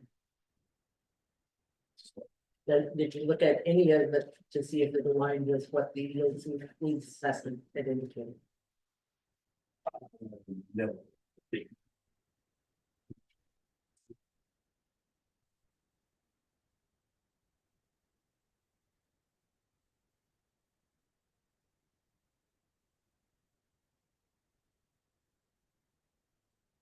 That's where we should be saving money, and that's not bothering with the roads needs assessment. They're not going to use it in any way, shape, or form. Can't afford to use it. It's mandatory, and so that's the point, that we should at least be consulting it and having it to back up. For even grant applications, they look to that sort of documentation in order to get money. Councilor Hall. So if you look at the roads needs assessment, and we went through this 3 or 4 times before. This is not considered road construction, this is considered maintenance when you tar and chip a road again. If you look at it, there is an $800,000 need every year for us to spend on that. And it also In said, roads needs assessment. yeah, they also said that it, given the size and low volume of our island, it is not reasonable to have that amount of money if you read through that assessment. No, So that will be that's ignored in your the recommendation. capital work that you're looking at of the road construction that was $8 million of the immediate needs. What they talk about, and you can see the section, I can bring it to the next one and show it. Okay, and as a matter of fact, it would be good to know the 10-year plan and that to see how it is laid out.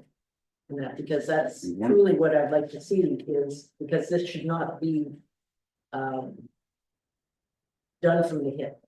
And it should be backed up so that we can then apply for grant money. Councilor Devon, please. Yeah, just moving on to this garage roof part here, 50,000 for garage roof. This is the old building, old maintenance building over on 96. And there's a way, I've heard some ideas, one of the guys about just maybe restrewing and maybe use a waterproof to go on top, something very inexpensive and cheap, because that building's, how old's that building now? It's, if I fall correct with you, Madam Mayor, I think that one was constructed like early 70s. Okay. So I'm just wondering if maybe we can look at something, maybe not as appearing as nicely, but something given the waterproofing as well, and make it tighter. As opposed to, is this like a whole new tin roof being put down, Jesse? Yeah, through you, Madam Mayor. So that line item in the budget, we've had water leakage on the building, and there was concern again, that, you know, we can't really afford to lose it as a building, so just investing some money back into it to bring it up to standard. With that, I think at this point, it came over managed discussion of, you know, looking at the cost estimated around 50,000. If council again has proposed alternatives, we could look at that and see if that ever could get dropped a little bit. I think the 50,000 again is just being conservative, making sure that funds are to fix it, but we definitely think that is feedback. Okay, and just on that note, the Ontario Community Infrastructure Fund is ongoing, and I thought that rehabilitation of municipal buildings is one of the areas that it also can cover. I know that comes to us automatically, but is there also the opportunity for specific projects?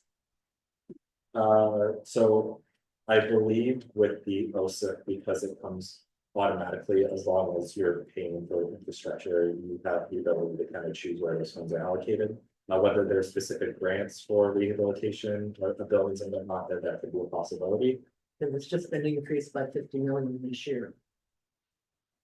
Yeah, so I think it was mentioned earlier, the funding we actually received decreased. And I think that was the case across all the other Frontenac municipalities as well. We all know that it decreased. They based that funding on the asset management plan and the replacement values of assets and stuff. So there will be fluctuations depending on, the asset and equipment this probably has, or and what the replacement costs are, so. Yeah, to speak to that, again, it is a spot where funds can be applied. But, yeah, if you're speaking about separate funding, we have to. Yeah, I think there is an application you can use for that. Okay. Sorry, do you have a question there? No, I was just gonna say, I think there's a funding that we can apply for a few of these items, but first we need to figure out what we're doing. So we need to approve the budget. And then we can say, okay, these items, we can apply for funding and we get the funding, it's great. Bring it up each time, we know there'll be funding opportunities. Yeah, I guess part of my point is that when we have plan. This is what we You plan for it, and some of these funding opportunities are your 40 or 50% matching funds. So if we approve the budget, I still hope that we apply for the funding, because we may end up with Yes, cost savings there. totally agree with you, but we've Okay. got the point now. Thank you, Madam Mayor. So just to go on the two projects not talked about. There's $35,000 for a water tank, and then. Which if you want, Keith could probably speak a little bit more to it, and then we have the greater loan repayment in there as well. Which that specifically is getting covered just for Wolf Capital. One thing actually I will note, a little bit change in the budget too, and sorry, it didn't come up in the operating before.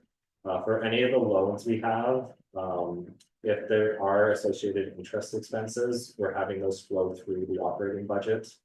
So that it's not getting funded from reserves, the reserves are covering the principal. But quite frankly, if we're getting, debt financing, the interest expenses should be coming from the operating to cover that, so. There you go, but yeah, I think, just as far as, as far as kind of, going forward for roads, that's kind of what, management have met and identified those roads.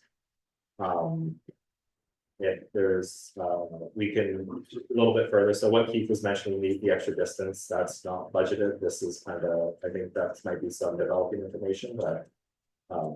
It sounds like we would potentially be saving costs, but still spending the same amount, Keith, you can correct me if we're wrong, so.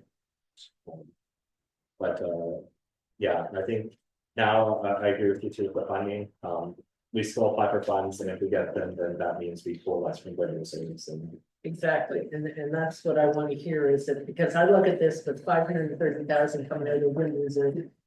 It was never designed to just be our be all and end all for roads. And I really hope that we can get some additional funding brought in that to put it back into investment.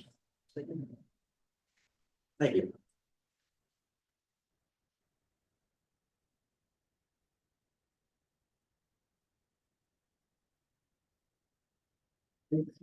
So up here we have Wolf Waste. Again, this one, I don't have any subs tabs, just because a lot of it's just kind of nothing major change, but there's a slight decrease in usual charges. Or sorry, slight increase. Again, this is just kind of based on the actual revenue we're seeing brought in, so just a little bit of getting that to be an accurate amount. Salary and benefits, that's strictly just cost of living applied there. Additionally, allocation of hours, there's slight allocation changes from departments, so that had a little bit of impact. Contracted services.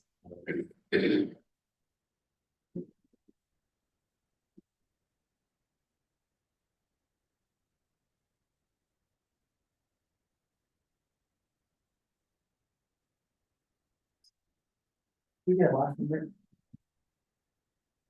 Yeah, we can take 5 minutes. Not, we'll resume at 13:40.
Okay, so we resume again, please.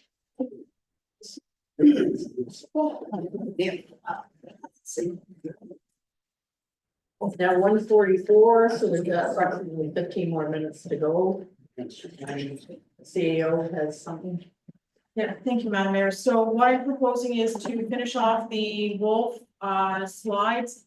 Adjourn, go into our closed session to discuss that topic, as it's time sensitive, and come out. And then we would resume on how next Monday, and we would start with the house acts. Okay. I'm a little hesitant. I'm thinking maybe we should go into closed session right now and just to make sure that we get that out of the way before we get that. That's what I'm on. If council wants to do that, sure, yeah. Okay. Yep. Okay, whatever. Just a second. So bad for us, yeah. Wrap it up. Thank you Moved by very much. Deputy Mayor Saunders, seconded by Councillor Halton, that council adjourn to form council in closed session at 1:45 PM. Regarding municipal action 239 litigation or potential litigation, including matters before administrative tribunals affecting the municipality or a local board, specifically a potential litigation. All those in favor? Motion carried. Okay, and say goodbye to anybody. Thank you, see you next Monday. Service. Sure, Yeah, I'm good.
Moved by Councillor Holton, second by Councillor Jablonski, that council rise in closed session with their reporting. All those in favor?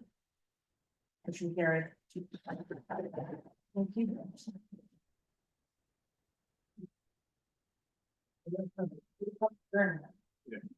No, I'm here.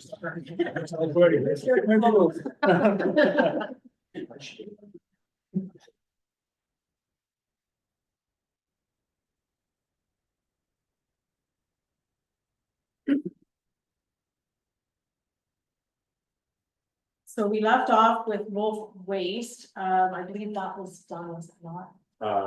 We just got. We could probably start there Okay. next time. I just, All right, so when we adjourn on Monday, December the 2nd, we will start at Wolf Waste, correct? Yes. Okay.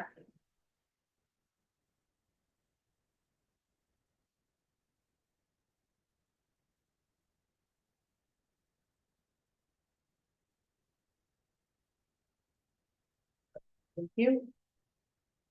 For clarification, Jesse, if you can answer, would we have, no, I'm thinking myself now. Would you have time to make any of the suggested changes today? For updated slides going out for December 2nd, or will we continue on and then present one final amended one?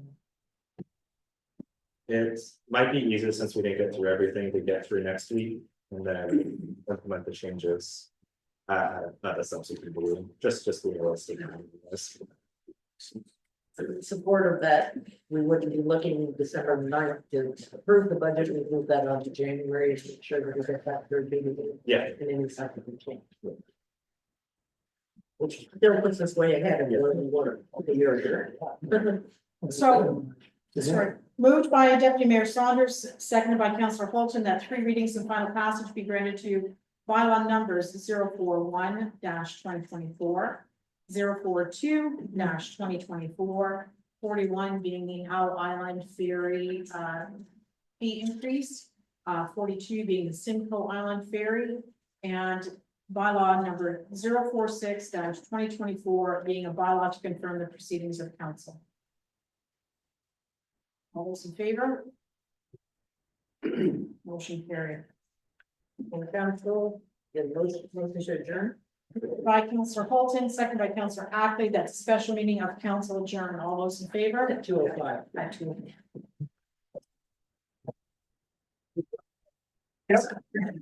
Great job. Sorry, better. Please pass on to your staff and. Thanks. Thanks for listening. Go, Bob, you made it. I've been making it. Go home, get some rest. Yes.